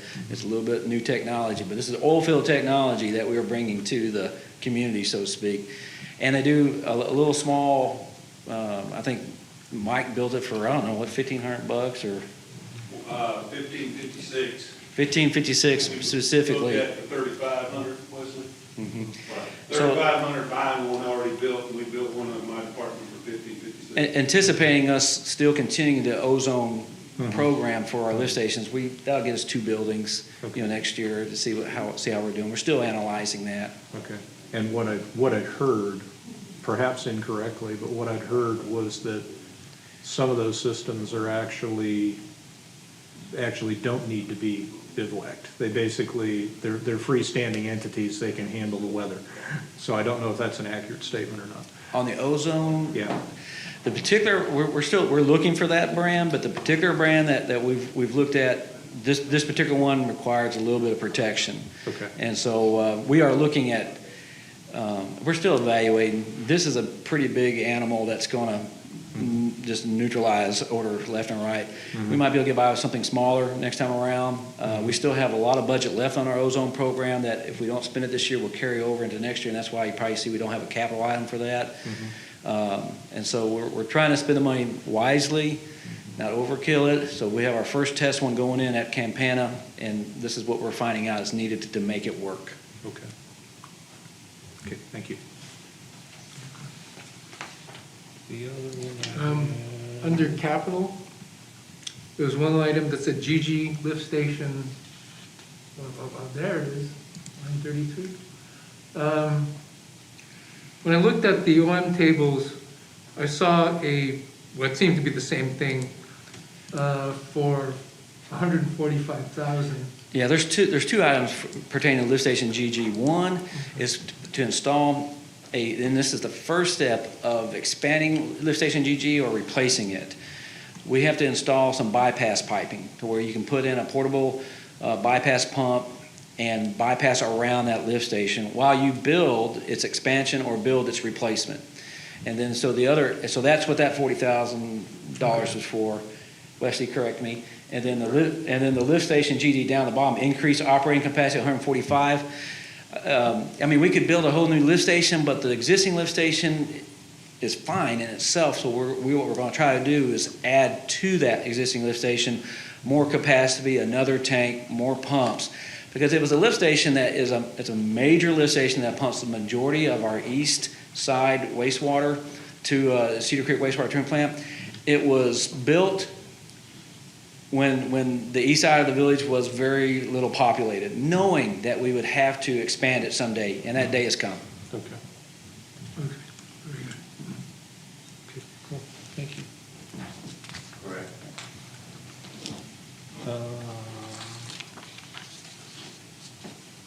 Trailer not pumped.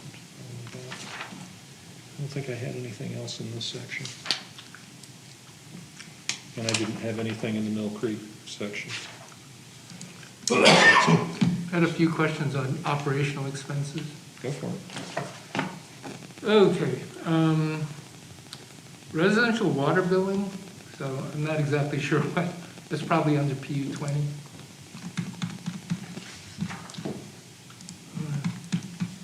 Do you have the same numbers I have? Yikes. Okay. Under 21 year-end forecast, 2.2 million. That number just looks low, that's all. It is. Okay, good. So that's the one I explained, and I haven't had a chance to get back in here Right, since right. Monday when we met, Okay. okay? But that's the one I explained, we started doing an accrual, month over month, and in December, we actually had to pick up a portion of February based upon the billing cycle. So it will increase, I've gotta get it in there. Okay, very good. I think under PU 30 wastewater, I gotta go, oh yeah, there it is. Fertilizers, 70441.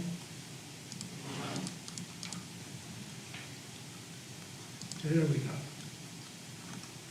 Man, my eyes terrible. The numbers dropping, which was kind of surprising. It's split between that and PU 60 now. Can you look at P60 then? Same line. Yeah, I expected that number to be way bigger. What happened here? Okay, so go look at it, what you have to do. Yeah. Again, wastewater line 70623.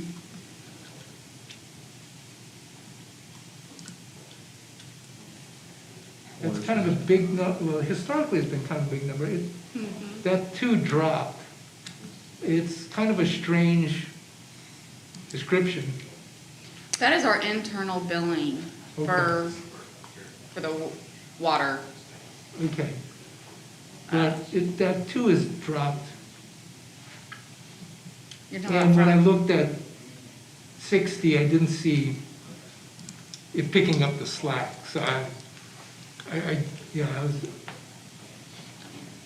where is it? Blind. And it's like $375. It's right down at the bottom of the page. Yeah, I got like Yeah, we need them to look at that. yeah. So I was expecting that number Okay. to also pop up, but, Can I you go think, back? I think they've shifted by a row. That's what, okay, something's then gotten off. PU 60. Yeah, everything's shifted, your non-captioned thing. Yeah, I was looking at telephone and postage. I think that's Yeah, the I saw both of 159. those numbers, you're That right. 159 is your fertilizer and chemicals.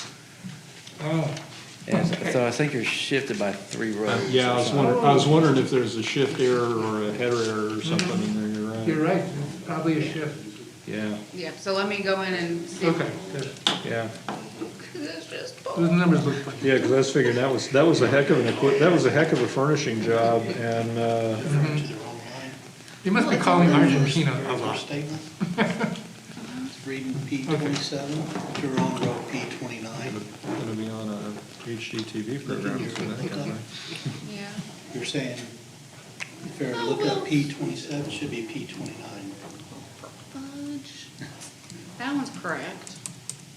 It's somewhere. For the most part, we just split those 2 in half, knowing Yeah. that I tell you what, we'll let her Yeah, just fix it. Oh, yeah? Yeah. Watch. Yeah. Ta-da! Hey, I all of got a magic sudden, hands. all of a sudden numbers pop up. Fertilizer and chemicals, 159, what do you know? Okay. It's the little things that will really hurt. What do you those know? things. You know you have stared at too many spreadsheets for too long when you can fix it live. That's pretty good. I couldn't do that under pressure. So here's the other piece you were looking for. Yep, The sure enough. 93. Yep, there you go. I mean, Yeah, that 375 came up 2 lines. so we charge ourselves to treat our own, our water and Okay, wastewater. cool. Okay. Have anything else there, Tom? Okay. Save that Since these sucker. gentlemen have taken time to travel over here, I'll ask the question. Since they're already here, do we want to go ahead and take care of Public Works while they're here and If let we- these guys go back to their day job? Since they're here, then probably. Absolutely. Yeah. We have the room, Absolutely. we have the room. We got 15 minutes. I don't know that there's another meeting coming behind us. I have We not do, heard. there is. Oh, The sure. board meeting. So Well, we got- okay. No, hate it when Oh, that. those guys, I think I'm wait. we're more important than them. Yeah, we can meet out in the parking lot. That's all right. Let's get as far as we can get then. So I'm gonna go ahead and jump through here. Mm-hmm. PW 10, that's your admin. You don't have anything significant Mm-hmm. taking place. Yeah, didn't see anything. Your sanitation, overall 27,000 on expense, operating expense for changes.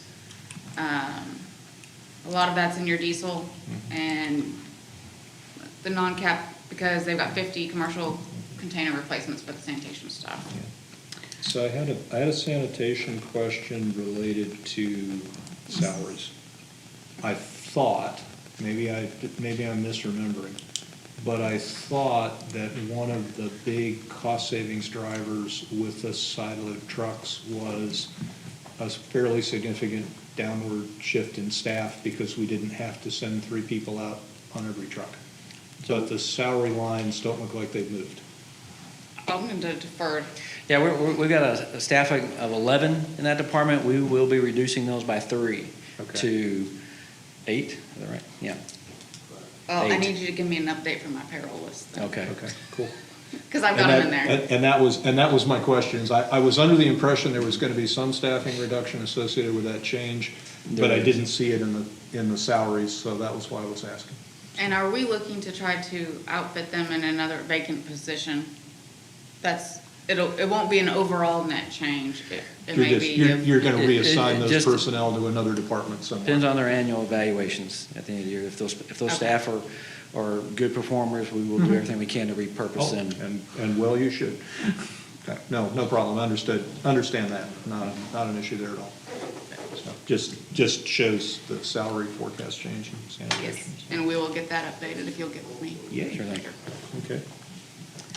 The other big thing in sanitation is the side load commercial truck.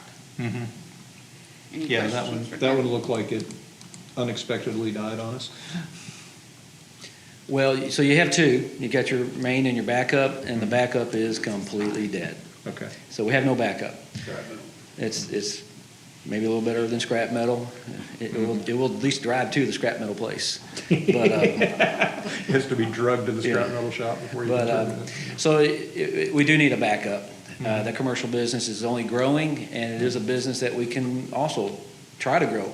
Yep. It's a good business and makes revenue that we use to lower our subsidy with, so we're gonna try to grow it. With what's going on out on the east side of the village and what I read in the Voice yesterday about some new spa, hotel, something complex coming in, might have some new business. And we do business outside the village with our sanitation. We do, try to bring in more money as much as we can. We haven't marketed yet, but when we have a fully 2 trucks, we won't get ourselves in a bind, we can do that.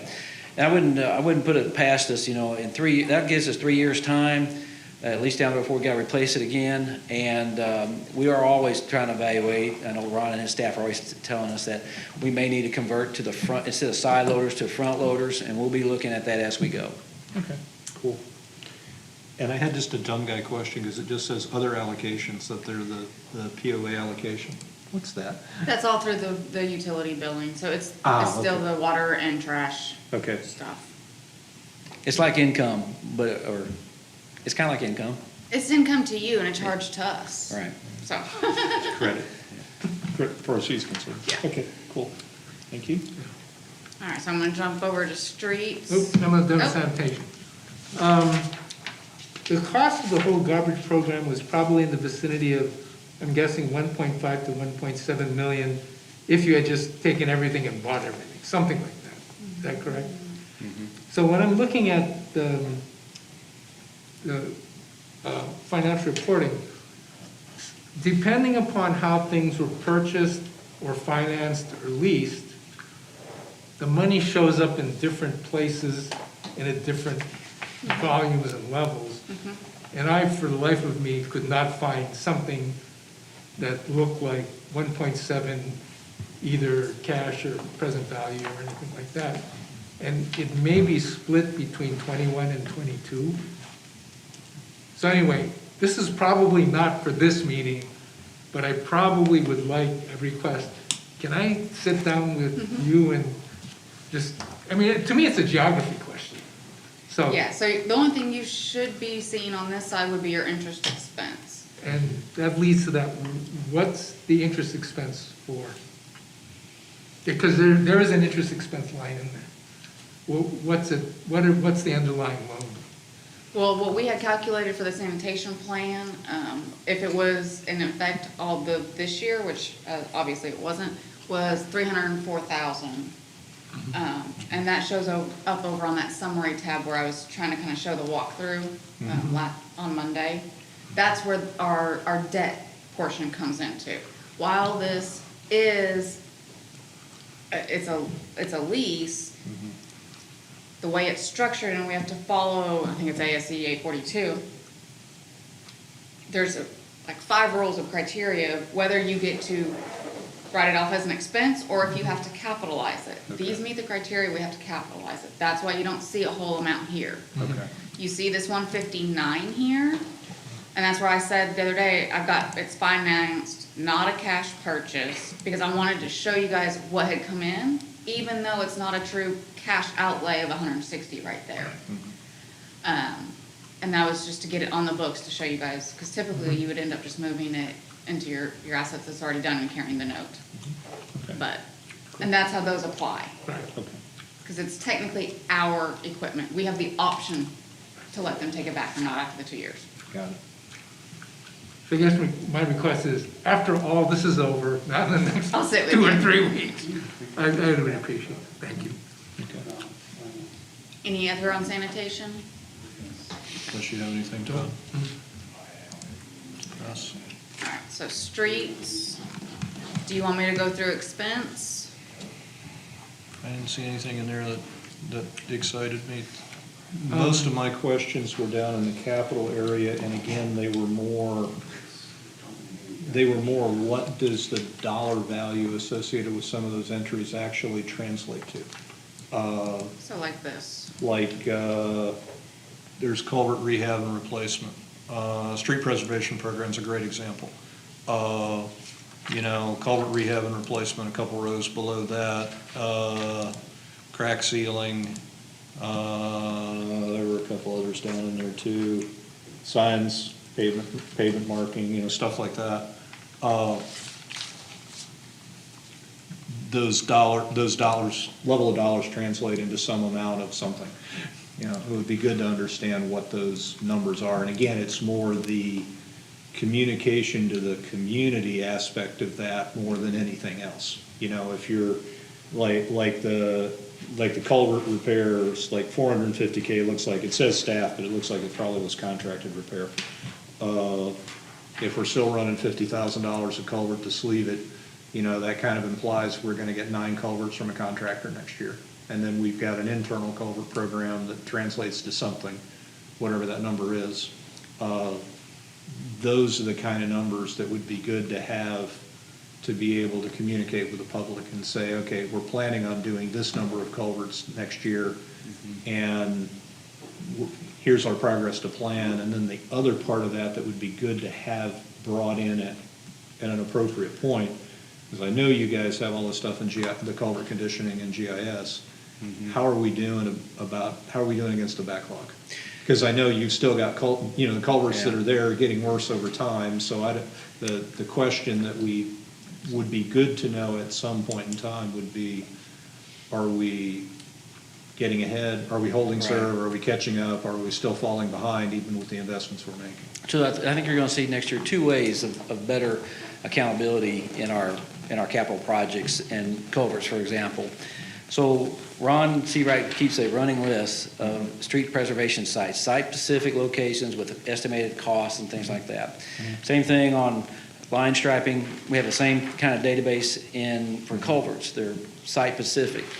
And what we'll do, as we execute the budget for next year, we'll keep a record of when that culvert was fixed, the amount of money that was spent on that culvert, and we'll report that in our monthly reports to the board, and that's something for the world to see. In addition to that, the accounting department will be doing our accounting by projects. And so and that's as far as trying to track actual real costs assigned to that project. We'll also be going to accounting to get the real numbers that were actually spent at that particular job site. You'll have a job number for each one of those that is listed on his sheet. Right. And that's what you would be applying on each invoice so that we're able to track, Right. okay, you budgeted 1,500, this culvert actually cost you 1,875. Right. Here's where you are overall. Right, and we expect, don't be surprised, if the costs come in higher than what we projected because costs are changing all the time, or we may decide to do a change in the field that would better serve the POA, save some money, or do a better quality job for long-term sustainability.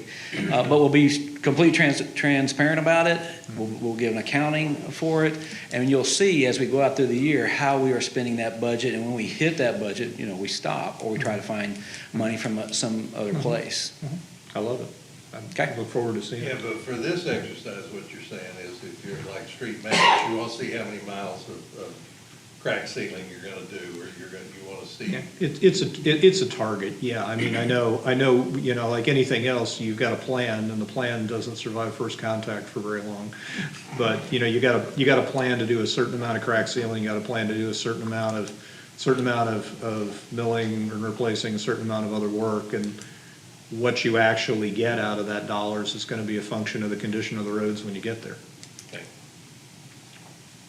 Yeah. But it would also, this new way of doing things will also be able to not only give you the dollar amount, but because it's tracked on their priority listing, you'll be able to see, okay, they were able to meet 68% of what they had anticipated, and so forth. Yeah, So- exactly. And again, I think that communication goes a long way. It's not magic anymore to the people that bother to read the reports. It's there for them to see.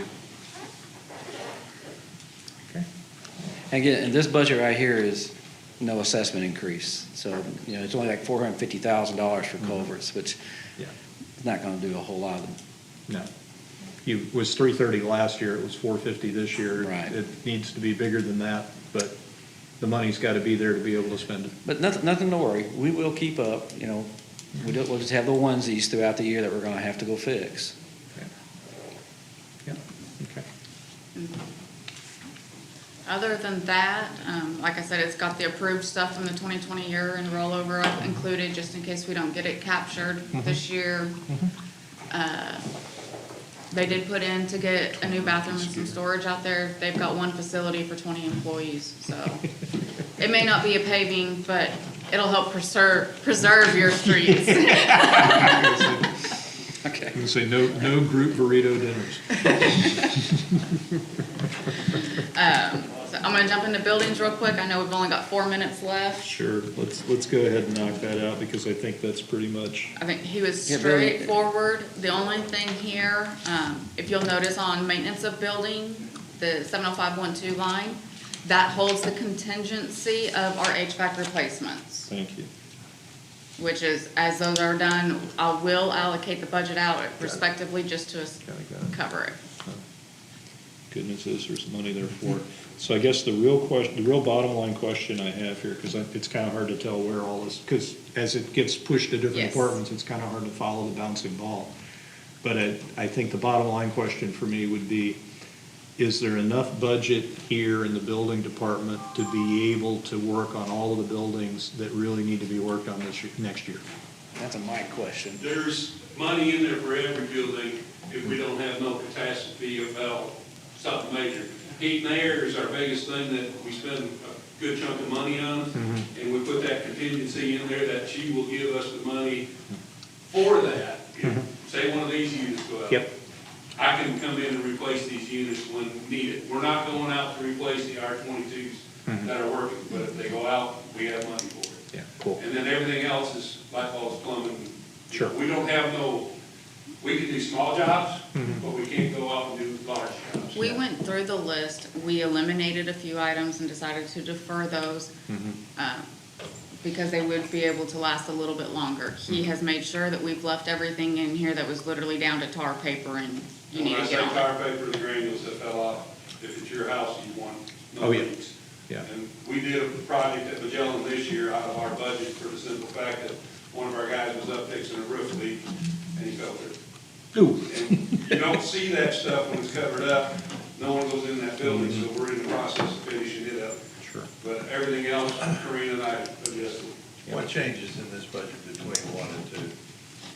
500,000 for the street preservation No, program? I'm talking about building maintenance. Nothing. Nothing changes between version 1 and version 2. The only changes so far are to your streets Okay. between versions. And then payroll, for the added staff. So I know we're timing out. I see a couple of board members have come in the back, I think they're still in the back of the room. Yeah.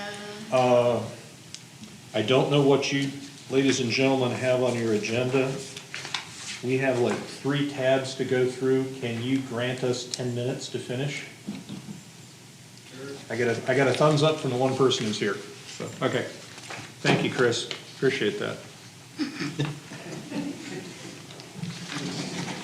So you got, next tab Can I is ask a fleet. question about buildings? Can you go up to wages?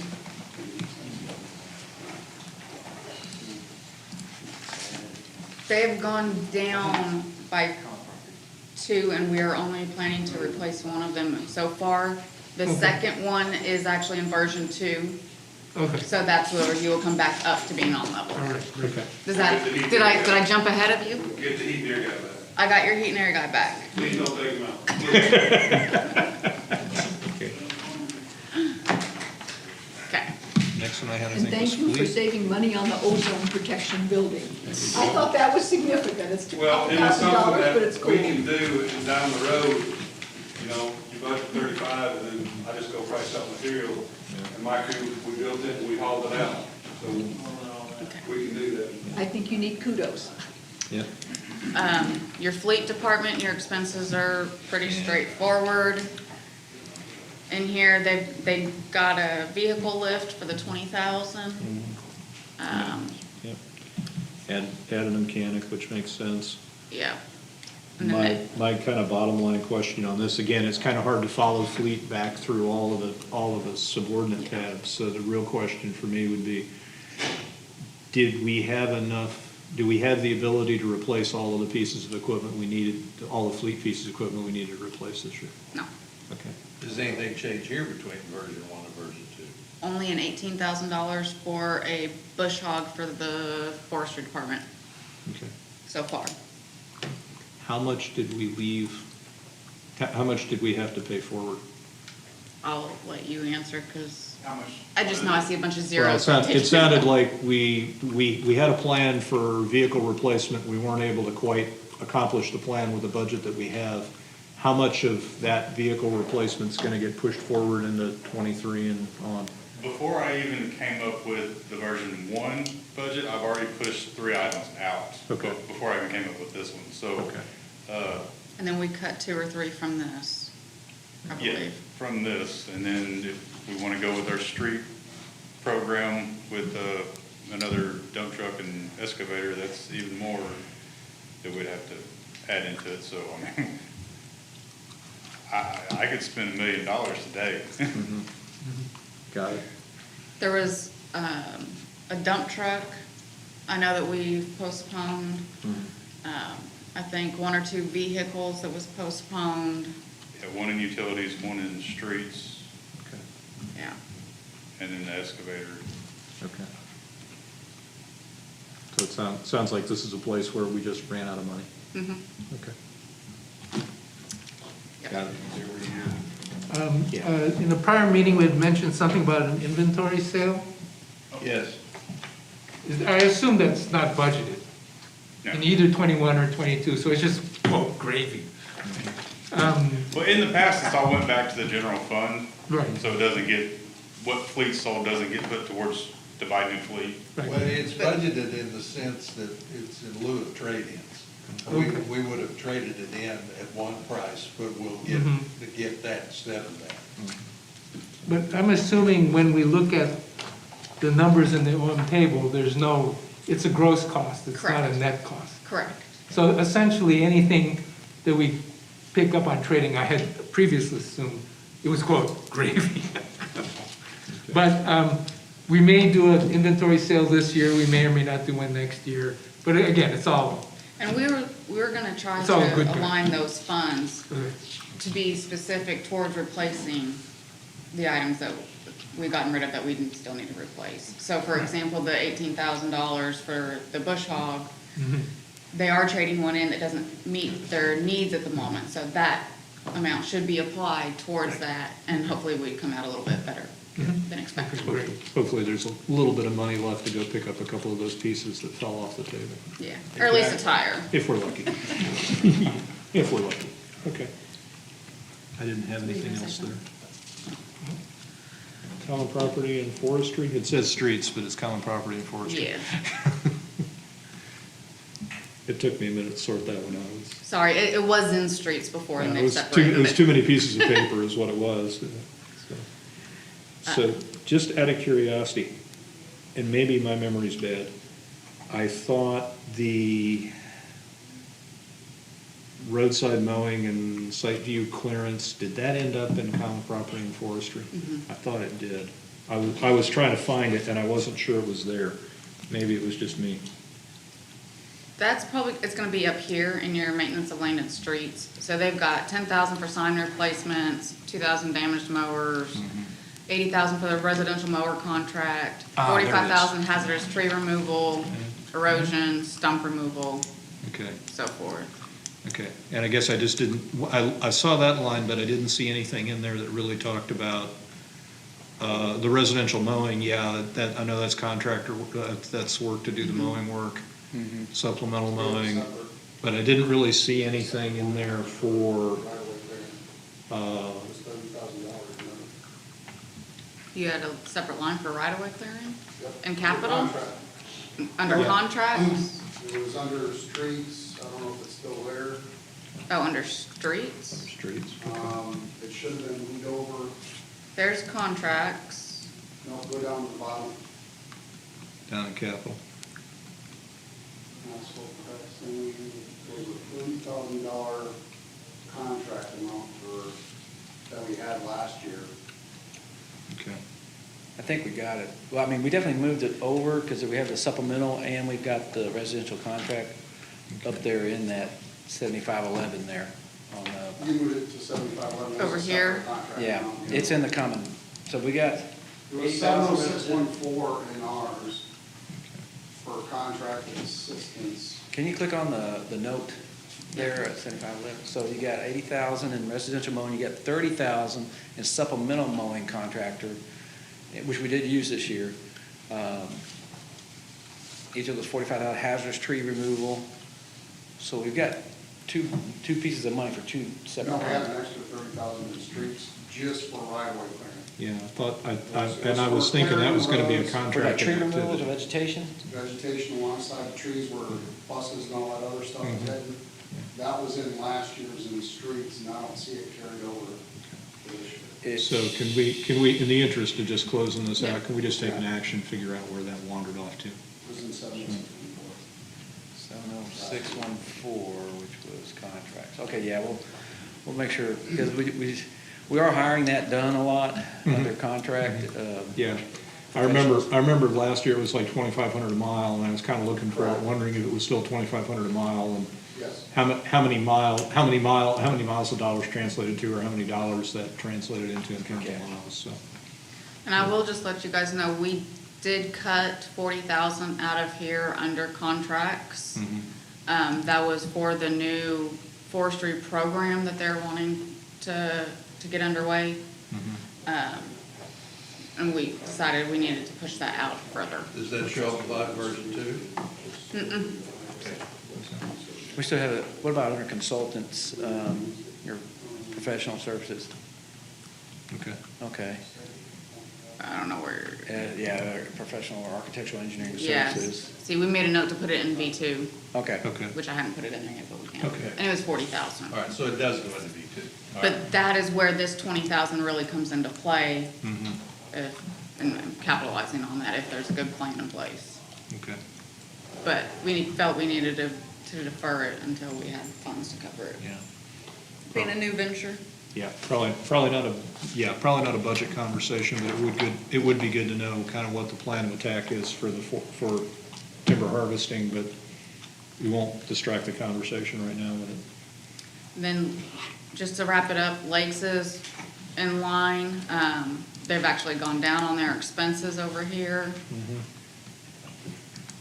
Mainly, Yeah, I think let me go in and double. in '21, there was a budgeted item for dredging, and I don't think it's gonna happen this year.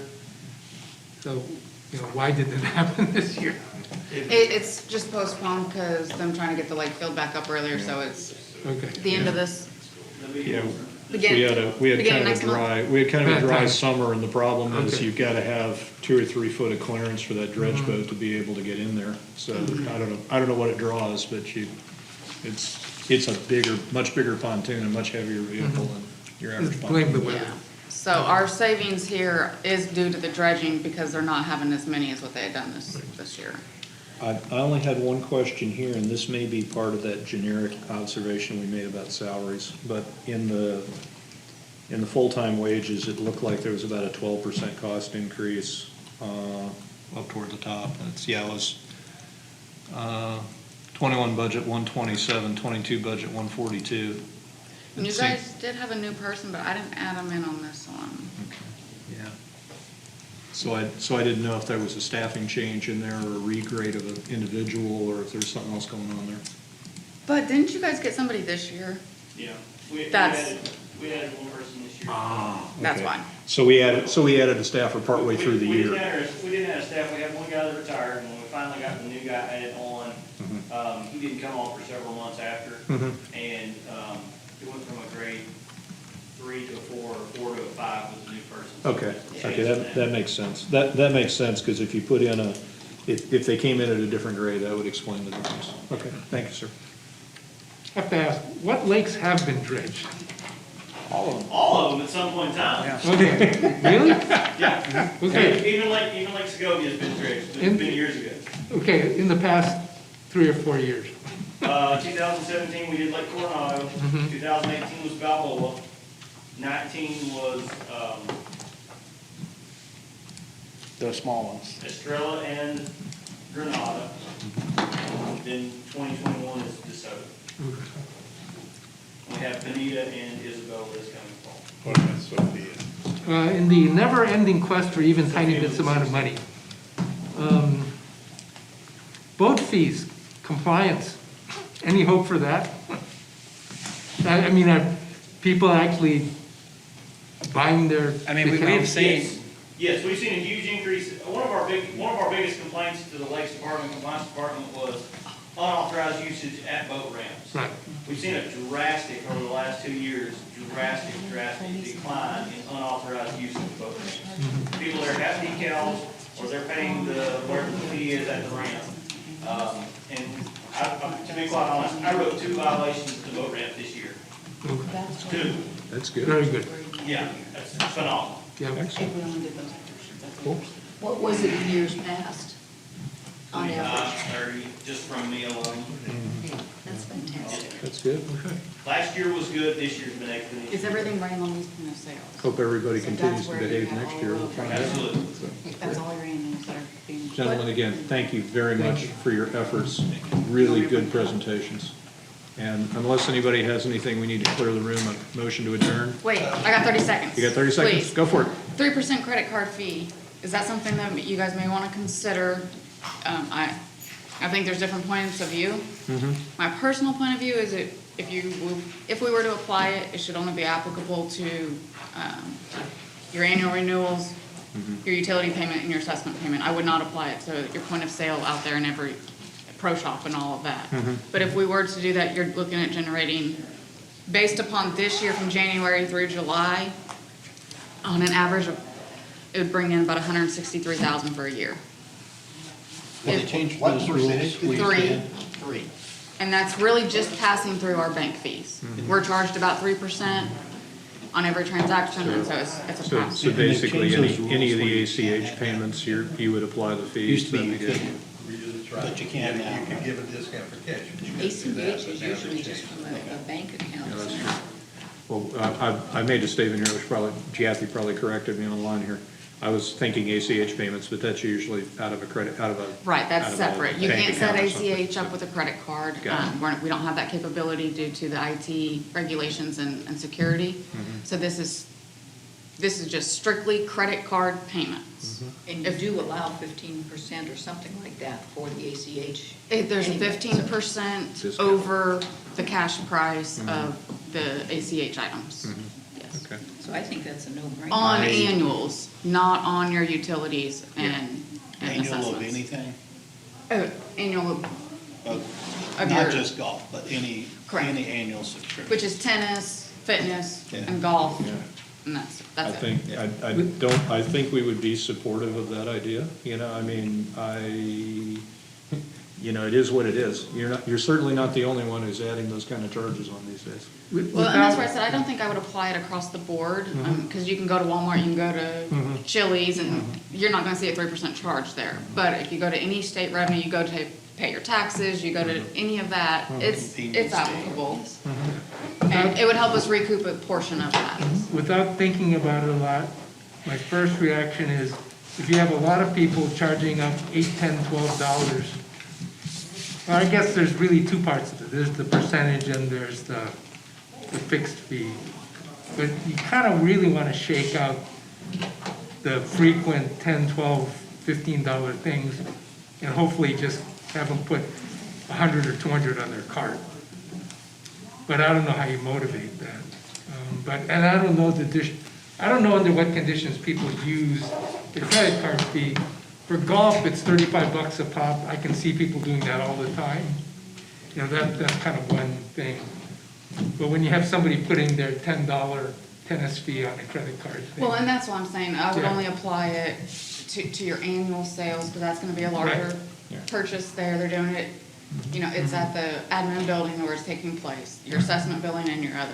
And honestly, what that would hopefully do is either you're gonna recoup some of that 3% that we're paying out to the banks, or vice versa, it's gonna encourage them to sign up on ACH, which is much easier for us Can you do that on an annual? on the tennis, the golf, and the fitness. That's where that 15% comes in with that piece. But you can set up ACH on your utilities and your Well, assessments. but when you go to make your payments, you have a choice of either paying with an ACH, basically providing your bank account information, or putting it on your American Express card or whatever. So if you want to avoid the 3% fee, you just pay What's it the out of your annual checking with account. cart? Oh, 30. I don't know off the top of my head. So you're paying almost $100 extra, Yeah. or you would, Yeah. for that. But Well, if and you pay- the key is Well, if you buy the annual, you get a 15% discount off the published price. So if you don't want to turn around and pay 3% of that back, then you give them your bank account information as opposed to your credit card number. Right. From my We did standpoint, get you'd rid of the strongly board. encourage, a lot of people wouldn't do it. I mean, I get 2% back on the credit card. You might So, run I'd pay some it with my people, check you might or run some whatever. people to paying You know, differently, but charge that's like- not necessarily a bad thing either. It's still easier for you guys to handle it that Well, way and cheaper. If they sign up for ACH on their assessment instead of, Yeah. you know, paying with a credit card on a monthly basis, yeah, it reduces the amount of work our staff has to do, because then they're not manually going through and applying a check and No. checking it against the system and No. Just so forth. just notify people before you institute it. No, I just wanted to, is this something you guys would be okay with, and I will build, I don't see why not. add it to? Just as a side, they did it at the Amani this year, and they added a credit card fee, 3% on everything. And it cut down the people that had it on credit cards, but they just paid on their ACH or whatever. Exactly. So- You change behavior, you change people's behavior to a behavior you'd really rather see them do anyway. But what is y'all's point of view on where it should be applicable? Oh, I like your thinking, keep it on the bigger rock items, yeah. you know? Because if you start putting it on everything, then you get a lot of Yeah. negative pushback. Okay. So, Thank you. motion to Sorry. adjourn? All in favor? Aye. Motion approved, we are done. Now, Sounded unanimous to me. No, that's See you Wednesday. that's only